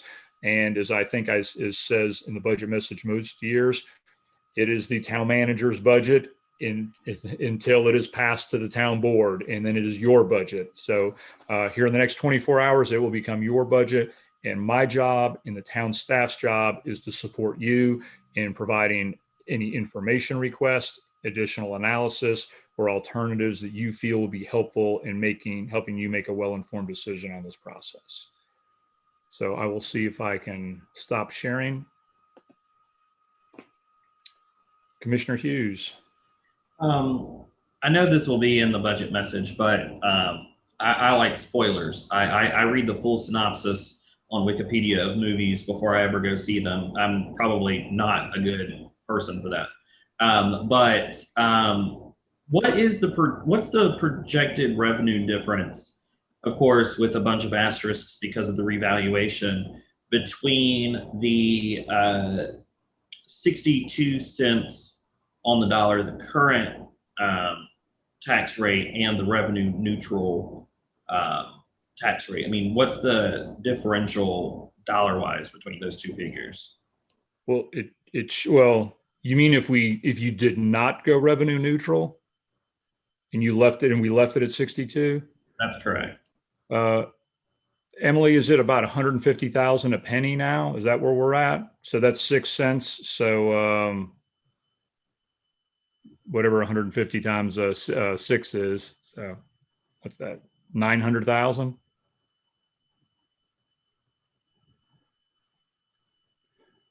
But as far as when you look at the numbers, you will see that we have a pretty substantial increase in property tax revenue. And a lot of that's going to be due to growth. And matter of fact, it surprised me. And once again, as our budget director said, it makes her nervous, makes me nervous. That's like, wow, we were actually able to fund a large number of the priorities. And I really want to commend the departments for years. There are plenty of other things that they want or need or can make things better, but it's not on the list. So just because it's not on an unfunded list doesn't mean there weren't things there. And they've really done a good job of triaging. But I feel the board, when you look through it, will go, wow, there is a lot packed into this FY 22-24 plan on the general fund side. But going back to Commissioner Hughes' question, the option of climate and sustainability, I mean, if we think about the dramatic changes we are going to need to make to really make a substantive dent, while $150,000, I mean, we were going, wow, this is great. We didn't think we would be able to include this in the regular operating revenue. I mean, that's probably a drop in the bucket. So going back to the board evaluating where you want to be property tax wise, that's a conversation that you may want to have this year, and definitely have it continue more intensive as you see how the comprehensive plan unfolds, because I think that there's a good chance that we're going to have to consider a property tax increase to fund these sustainability priorities. Oh, Commissioner Ferguson. Yes. So I think it was last year before last, where the legislature was considering having mandatory pension built in for fire staff. That's not passed, but what I'm hearing is it's not dead yet either. Has there been consideration to that behind the scenes as we embed more and more of, with Chief Cave and others, on fire staff into our budget, so that we are not, I'm a little concerned we're going to be caught with that there's going to be some sort of midnight passage at some point. Yeah, I think ever since I've been in local government in North Carolina, dating back to the late 80s, that's come up repeatedly, or early retirement versions over the years. Since Orange, I would need to read or see the legislation to see whether or not the pension requirements would go for basically incorporated fire departments, or basically, what's traditionally called a volunteer department, whether that would apply to them, because they're not our employees, we contract with them. So if it's only for municipal employees as far as being part of the pension system, because Orange Rural does not participate in the state retirement system. They have their own system for funding. Right. Now this is different and it's really tricky, because what has been proposed and so far has been batted down is it's mandatory coverage of certain, death by certain disease. It is automatically covered on those pensions for fire. It is, and it's there's some concerns, because it certainly creates a unique class of employee on coverage. Anyway, right now, it has been batted down, but it keeps resurfacing. It was strong enough that the league, we were all briefed on it of full court press. But I'm hearing that it's still not dead yet. And anyhow, because it was so close to actually making it through the process, I've been kind of keeping an eye on it and wanted to make sure that we had it on our radar enough that we didn't get caught. Well, as far as like this year in the General Assembly, like I had not followed that, and I had followed it whether it was last year or the year before. But as far as like budgeting for that, over the years, there's been lots of different proposals from the General Assembly on public safety or other areas. And I'm just going to do a hypothetical, and this may not be helpful. And you can say, yes, Eric, you were right. That was not helpful. That I'm going to make it up and say it's a $40 or $50,000 a year impact. If we go ahead and start putting money, $50,000 a year impact in for that, then people are going to go, oh, look, they're already funding this and can afford it. I'm not advocating that we do, please. I'm not at all advocating that we do. All I'm saying is, or advocating for, that we just keep an eye out, Right. and be aware. So, again, I'm just paranoid that we do get caught flat-footed, knowing even right now, it's been batted back down. Right. I appreciate it. Yeah, I had just not paid attention to that this year for various reasons, but I will reorient myself if there's any legislation I see, and please feel free to direct it to me so I can stay up to date on that.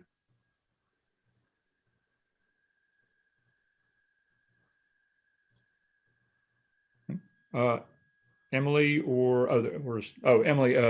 or is tomorrow when we're planning on sending the budget information to the board? We'll email it out tomorrow. Okay. So Emily or Jen, did I miss anything important or misspeak?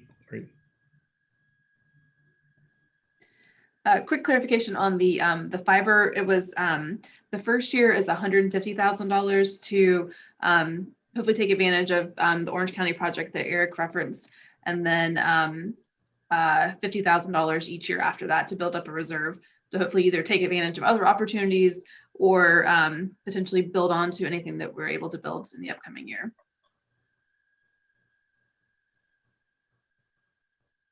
All right. Well, if there aren't any other questions as you dive into it, please don't hesitate to reach out to me or Emily or Jen and let us know what other information we can provide for you. Thank you.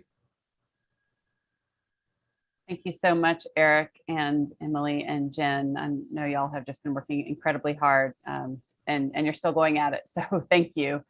And just want to make note that so much of our story continues to be water and sewer needs. So I appreciate the level of detail that you had in your presentation, Eric, about those, and that builds on what Marie talked about last month. So all of that is painting a very clear picture. So thank you. And we will all be reading our budgets soon and look forward to seeing those. And we will move on to item 4D, fee schedule changes for planning, public works, and fire marshal. Margaret. Good evening, everybody. One of the benefits of contracting out with the Orange County Fire Marshal is that we get to remove 4 pages out of our fee schedule and no longer define all of those fees and costs, which just makes the document shorter. We haven't made significant changes to the planning fee schedule in quite a number of years. I think we actually last did some adjusting when we adopted the Unified Development Ordinance in 2011. Mainly, we're making some changes because obviously our processes are changing under the state law, and I can share my screen if you want, if it's helpful, but I did some quick looks on the history of permitting and sort of try to do a revenue neutral thing as well. Wasn't necessarily looking to raise revenue, but streamline how we calculate permits and plans review while still not offsetting the full cost to the town to process applications, because I'm always concerned of bumping up against that threshold. We can't set those fees to be to make money beyond what our costs are. So I always try to be extremely conservative about that, and focus on the ads in the newspaper, the notices that get mailed, the real easy things to calculate rather than how long does it take staff to review a plan. And so I'd like to see our previous permit schedule broke out single family, multifamily, and non-residential at different rates of $1, $1.50, or $2 per thousand of construction. And I'm suggesting that we shift to just a break point at $500,000. Projects that are $499 and less are $1 per thousand. projects that are $500,000 or more, or $2 per thousand. It gives a slight break to the small commercial projects, which seems in line with some of our interests to support small businesses. It turns the fee into aligned a little bit more toward the person's ability to pay. If you're building a house that's $500,000 or $700,000 or $800,000, a couple $100 more for your permit is going to mean less to you than somebody who is proposing to do a small addition to their house that is less than $100,000. Seemed a little bit more equitable from where I was sitting. And then there's a bunch of some clarifying notes on the fee schedule about if you haven't gotten your application together in 30 days after we've given you your list, sorry, when you come back, you can pay your fee again. If you haven't gotten your stuff together and answered all of our questions and submitted and responded to all of our comments so that we're ready to act on your application after the third go round, you can pay the fee again. We are finding that engineering firms are extremely busy and have probably figured out their own way to benefit themselves by drawing out the review process and then making us look bad because it's taking so long. And it's frustrating to us to send the same comment 4 and 5 times to the same applicant and have them not respond. So that's kind of the reason behind some of those fees. And then on the public works side of the house, there's never really been a clear definition of the bulk pickup, that one-time $50 fee. Just wanted to put in writing that basically, by and large, if it's a pickup truck amount of stuff, it's going to be the $50. If it's more than that, it's going to be more than that. Still giving the public works manager or supervisor the opportunity to actually set the fee based on exactly what somebody puts out. And then also driveway permits. The code has, as far as I know, always had a provision in for driveway permits. And here's where I have to make the changes from what's in your packet, because I learned more after the packet went out. So right now, if you are building a house and put in a driveway and put in a driveway pipe, you bear that cost. The town does not come out and do an inspection, although Public Works the interim Public Works Director, Dustin Hill, and I both believe that there probably ought to be a permit for that to make it's work within our right of way. It's drainage. We need to be reviewing and see what that is. I don't want us to do the work. They've got the forces out there, they can do the work, but we should have a chance to make sure that it's right and go out and inspect it after it's done. Once it's there, we do all the repairs at no cost to the homeowner. So that what you saw on the fee schedule about maintenance isn't accurate. It's either a new driveway at the time that a house is being constructed or a new driveway because somebody has just decided they wanted a new driveway, whether it's a second driveway or, yeah, like my house doesn't have a driveway pipe. Not everybody has a driveway pipe because of the way the topography is.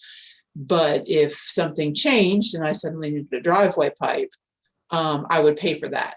In those cases, the homeowner can ask the town to come out and do the work, and they basically pay us for the pipe. And then the town will continue to maintain it. If one of those existing pipes gets blocked, the town will come out and maintain it. So I'm not proposing any changes there, just adding in a fee, but also suggesting so we don't create a whole bureaucracy of trying to capture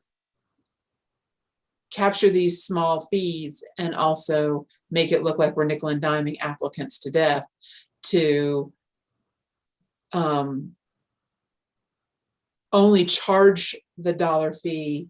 I think we're $50 when it is one of those cases where somebody didn't have a driveway before and needed one. They are asking us to do it. They're putting in a second driveway, something like that. Those that get built with a new house, the cost of houses are going way up. I would be more than happy, as I say this as retirement years, I would be more than happy to share cost share some of the revenues that are coming in under the planning department with Public Works if folks felt like that should be documented as a revenue source and shown. Otherwise, I would suggest that we just roll that fee and say it is part of what you're already paying for your planning department fee. And I'm not sure that I'm being clear about that. But since in a development, there tends to be more houses all being done at once, they might call in 6 different addresses. Well, that's one trip. The guys can go out and check those all at once. It's a much more cost-effective way for us to inspect and review it than it is that one-off that triggers the actual fee that somebody would pay. It's just a suggestion, throwing it out there, trying a way to keep it easy and not suddenly everybody get hit with another $50 or $25 fee on top of what they're already paying for their new house. And I think that summarizes everything that I had on those spreadsheets. I'm happy to bring them up and share them or answer any questions, try and answer questions. Matt.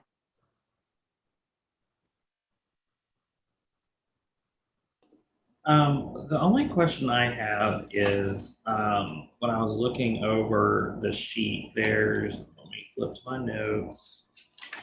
I was busy. Okay.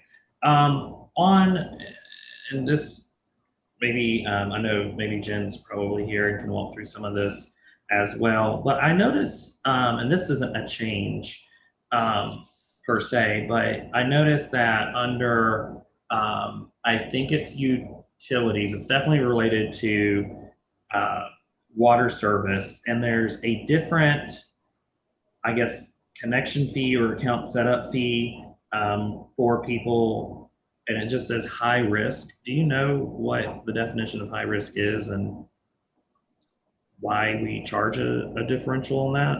It is, we ask customers to provide their social security number so that we can actually do a credit check on them. If they choose not to provide that, I think they automatically get tagged as high risk. It is because the town historically has had a lot of customers skip out and not pay that final bill, leave us with very high charges. And so the deposit is scaled to the perceived risk of that individual. So, and is there a situation in which someone provides their social security number and they're still assessed a high risk fee? I don't know. I don't know what the, because I don't think it's a true credit score that we run. We'd really need somebody from utilities to explain that, and that would have to come from billing. So right now we don't have anybody who can really answer that question for you. But yet, yes, I imagine so, that it is possible that somebody provides their social security number and they have a less than desirable track record, and they are considered a risk. It used to be based just simply on whether they were renter or not, and we've gotten away from that, and in town and out of town, but we've gone to their actual financial situation. Okay. If we could get some clarity, because one of the things I would just be cognizant of is, there might be people who, maybe they had to decide at some point what bills they were going to pay because they were pressed and now they have a bad credit score and penalizing, poverty. Or, I could also see people who are non-citizens who aren't too keen on giving us, either they don't have a social security number or they're not keen on giving them either. I have 2 other questions, one of which, this is, again, was not a change, but I just reading it, reading the sheet just made me, I was just reading it for what was new, what was different, maybe things I hadn't realized before. But the sidewalk table service, I guess, non-compliance, why does that fall under the police and not under planning? Because that would be if someone is actually cited for non-compliance. I'll say this, one, it might be an old fee that needs to come out. I did not do a comprehensive review of the fee schedule. I was just highlighting the sections that I was talked about. So we probably need to check that. But again, the police are the ones out there at night when the dining is the most active. And if someone is going to issue a citation, it's most likely going to come from the police department. And so the citation would come from them. We'll have to research those and anything else that you've got on the list that I'm not competent to respond to and have them for the budget meeting. And I guess to some extent that makes sense. I was going through the memo we had been provided previously on ordinances that carry a criminal penalty. And at some point this year, I'd like for us to revisit or to revisit that, because there were some things such as sidewalk dining that had a criminal penalty that it just seems like we're criminalized. We have more things that are criminalized than we probably should on the books, but I know that's a different conversation. But my last question is, and this is just an update. I don't know if Marie's waiting in the wings, but do you anticipate we'll have the utilities fee structure or proposed fees that she was working on by the time we adopt the budget, or might that be later in the year? I think she was hoping to have it. She knew she could not have it for tonight. She is here, so I'll let her raise her hand if she wants to talk. But I believe, oh, here she goes. I believe she did want to have that before the budget was adopted. Hey, everyone. Yeah, that is a work in progress. I hope to have it, but since these are brand new fees, I want to make sure that they are supported and fair, that I can explain what they are to you and not have to go tweak them, fairly quickly after they're adopted. So I'm working on it, but hopefully. Those are all my questions. Thanks. We should definitely be able to have answers for those at the next budget session. So thanks for asking.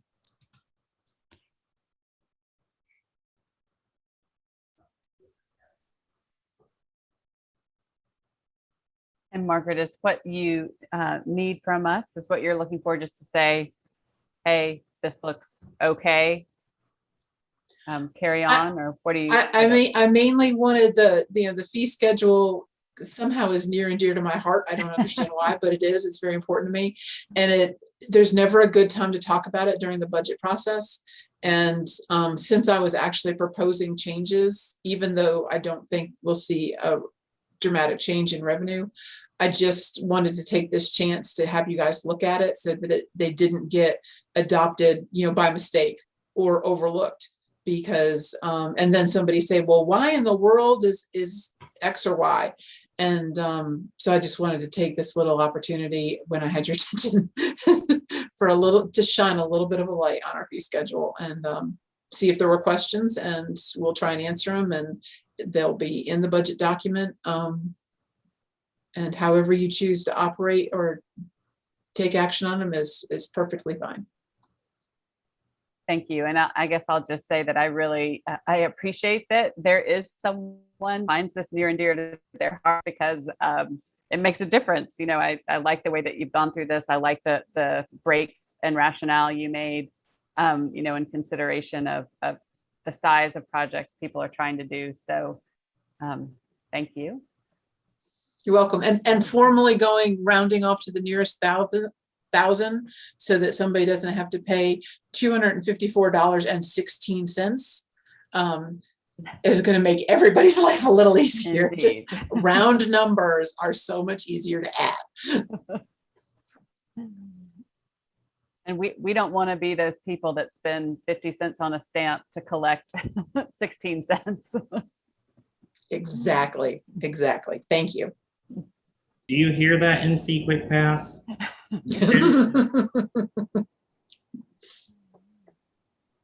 It's bad enough that we have people charging $5 on their credit cards to get their permits, or heaven forbid they miscalculate and have to go in and give us another $1. That kind of aggravates me because I know we're paying the credit card fee on that, but I will say that that has been incredibly popular, rolling out the ability for people to pay their permits online. We almost never get a check here in the office now. We might get 2 or 3 a month, where we were getting, 3 and 4 a day. And the developers absolutely love it. They pay it online and they're done. And it is one of the best things that came out of COVID. All right, we'll take what we can get. Okay, well, thank you, Margaret. Any other questions for Margaret before we move on? Okay. Well, then item number 5, other business. See no one leaping up with other business to offer. So item number 6, committee updates and reports. Evelyn, you are the first one on my screen. Do you have any updates? We have an annual meeting the 3rd Tuesday of June. They will elect 3 people who live in the rural district will be up for re-election. And I'm sure that they will be re-elected because they will bring their families and they'll get re-elected. We discussed the budget at great length. We had one man who was very unhappy with it, but other than that, everybody else was satisfied. It's not like this budget at all. They have their thing, their things to be done, but it's the chief says it, and I don't have a vote, so I'm not going to argue with them about their budget, but I listen, and it's okay. I think they're doing a good job. Well, thank you, Evelyn, and thank you, of course, for always being there. I think it does matter to have you there listening, even if you're not voting. Thank you. All right. Thank you. Next up is Kathleen. Okay, well, our Triangle J, what's coming up, I think I mentioned last that we'd heard from NC Works. But what is coming up is FTZ's looking at expanding yet to another county, which is exciting. And as one of the follow-on from our summit where we focused on racial equity, one of the pieces was having an interactive equity dashboard. And so we will be seeing that or a little bit, or if we're not seeing it, we'll be discussing that in our next meeting. And the Sandbox Challenge is going to be building a circular construction supply chain to reduce waste. So I'm really excited about that. So looking forward to what sorts of innovations, and I'm hoping that something, we're so innovative out of Hillsborough that I'm hoping we come up with something that we can contribute, but there's going to be more that's coming from that. And the Neighborhood Watch has started their, putting out or hiring for their summer program. So that went out. And the other piece that's on the Reentry Council, which I was not able to, Jen, I think you were able to yesterday, which was the dedication of the community house with Mr. William Elmore and Tommy Green. And that is really exciting for this community, well-needed housing part. And there's probably something else. Oh, on the partnership, again, we are the community conversations will be scheduled. They're coming up in June, so keep an eye out for that. I think that's about it for right now. And COG, I have one more thing. I'm sorry, COG legislative days. We will be meeting with the legislature in the leadership of legislature on our legislative priorities, first week of June. And that includes water sewer. It also includes broadband and utilization of the COGS and the COGS in the budget. We are featured. We were featured in some of the pieces coming in the budget offered by Governor Cooper. And again, it's just for those listening in on the COGS, you don't see it. What it does is just, it's a more efficient way of serving the citizens instead of creating a new infrastructure or bureaucracy, is utilizing existing capacity, existing regions, existing experts and expertise. That's a better word. And folks, so anyhow, more as it comes. Great. Get us that water sewer money any which way we can.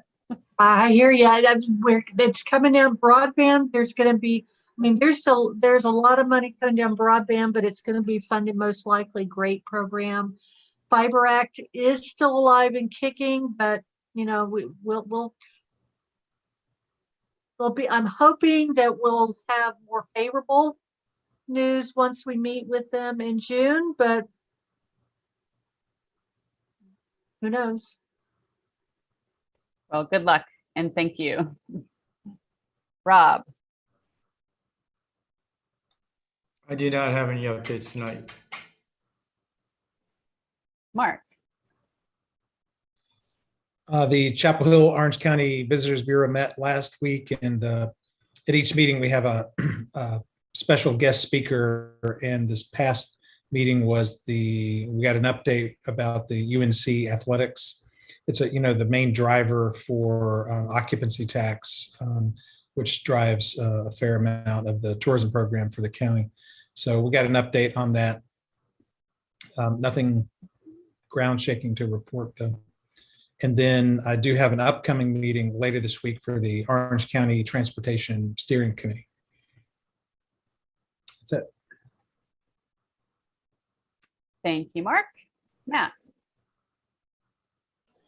A little bit more than I normally would, but I do want to say, because Kathleen is too humble to acknowledge it, but we do have the Triangle J meeting later this week, and she is being nominated to be the chair of the Triangle J.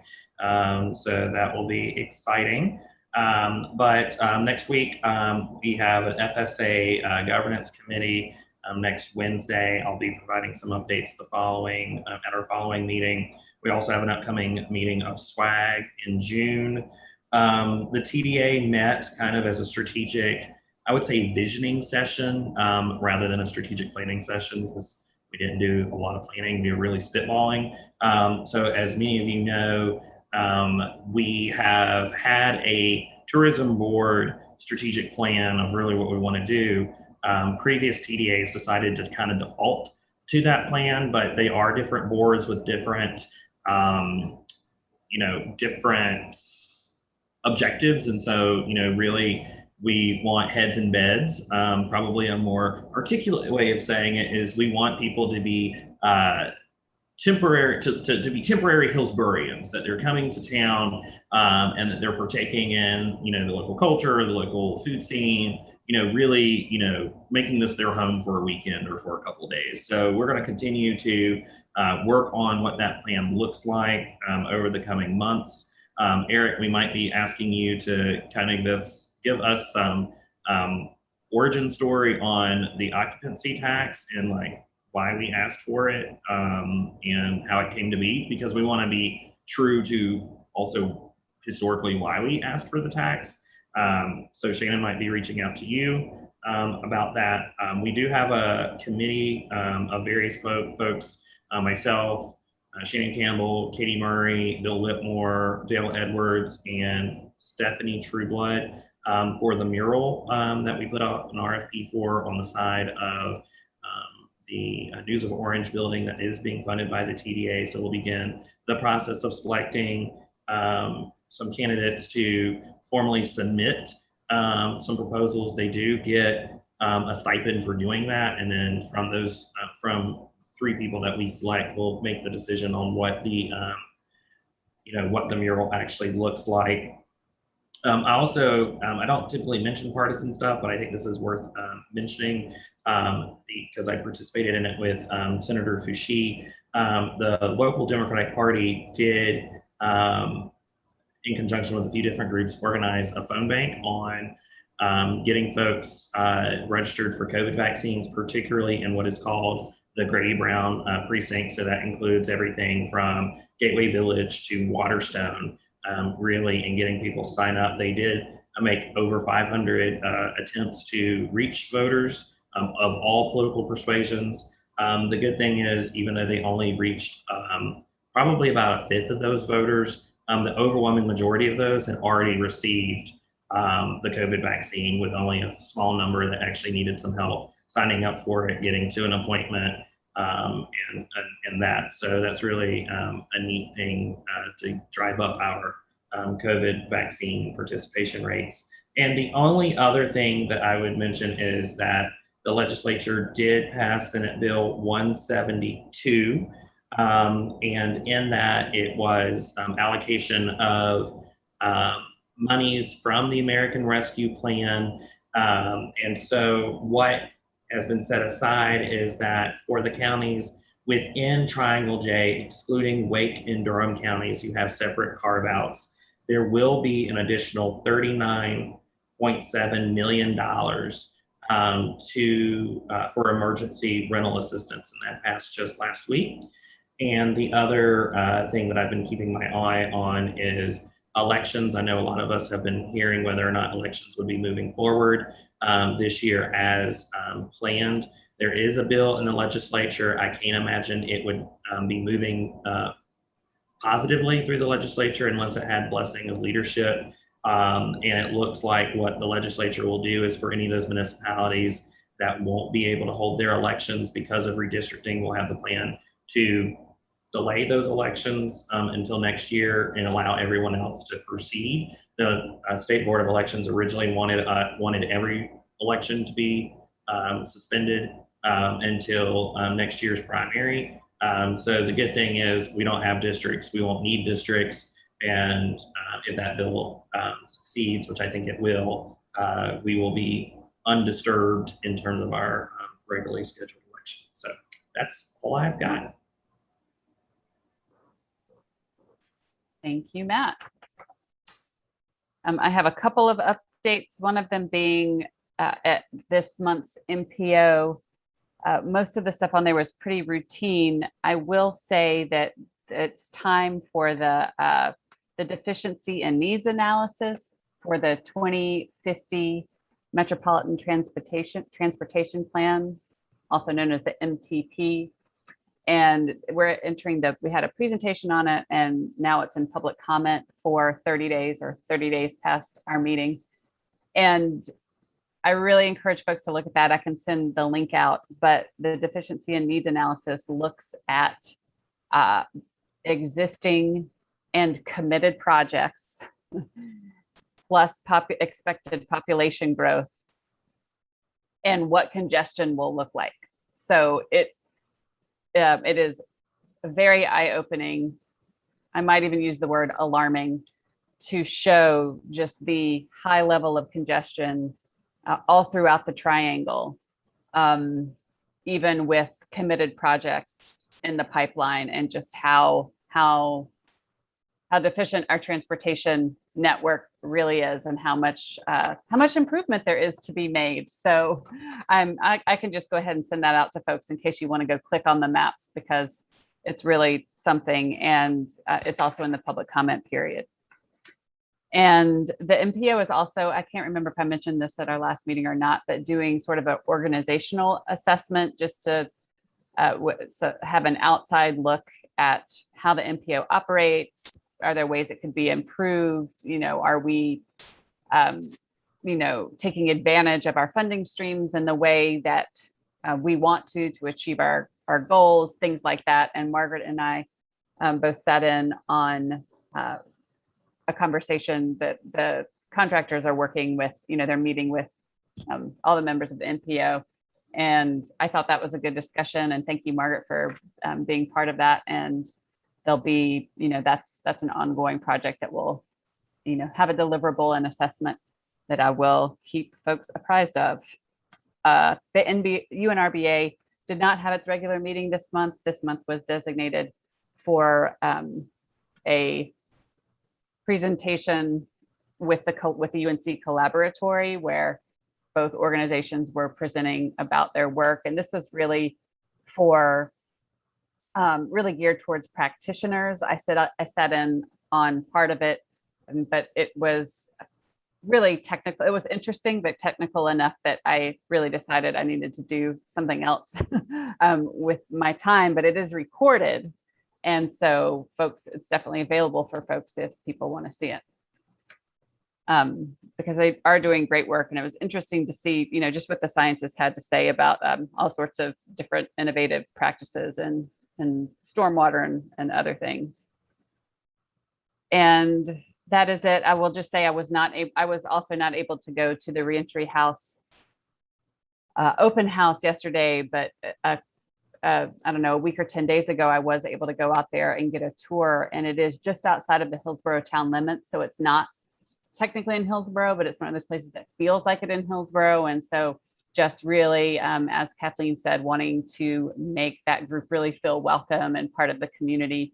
That just feels really important because they are really good folks doing important work. So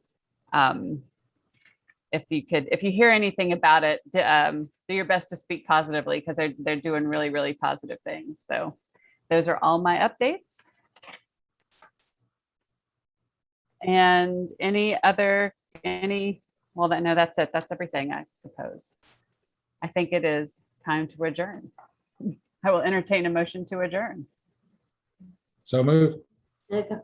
Moved by Mark, seconded by Evelyn. Commissioner Bell, Aye. Commissioner English, Commissioner Ferguson, Aye. Commissioner Hughes, Aye. Commissioner Lloyd. Yes, ma'am. And that is unanimous. Thanks, everyone. Have a good evening. Thank See you. soon. Night night. We are adjourned.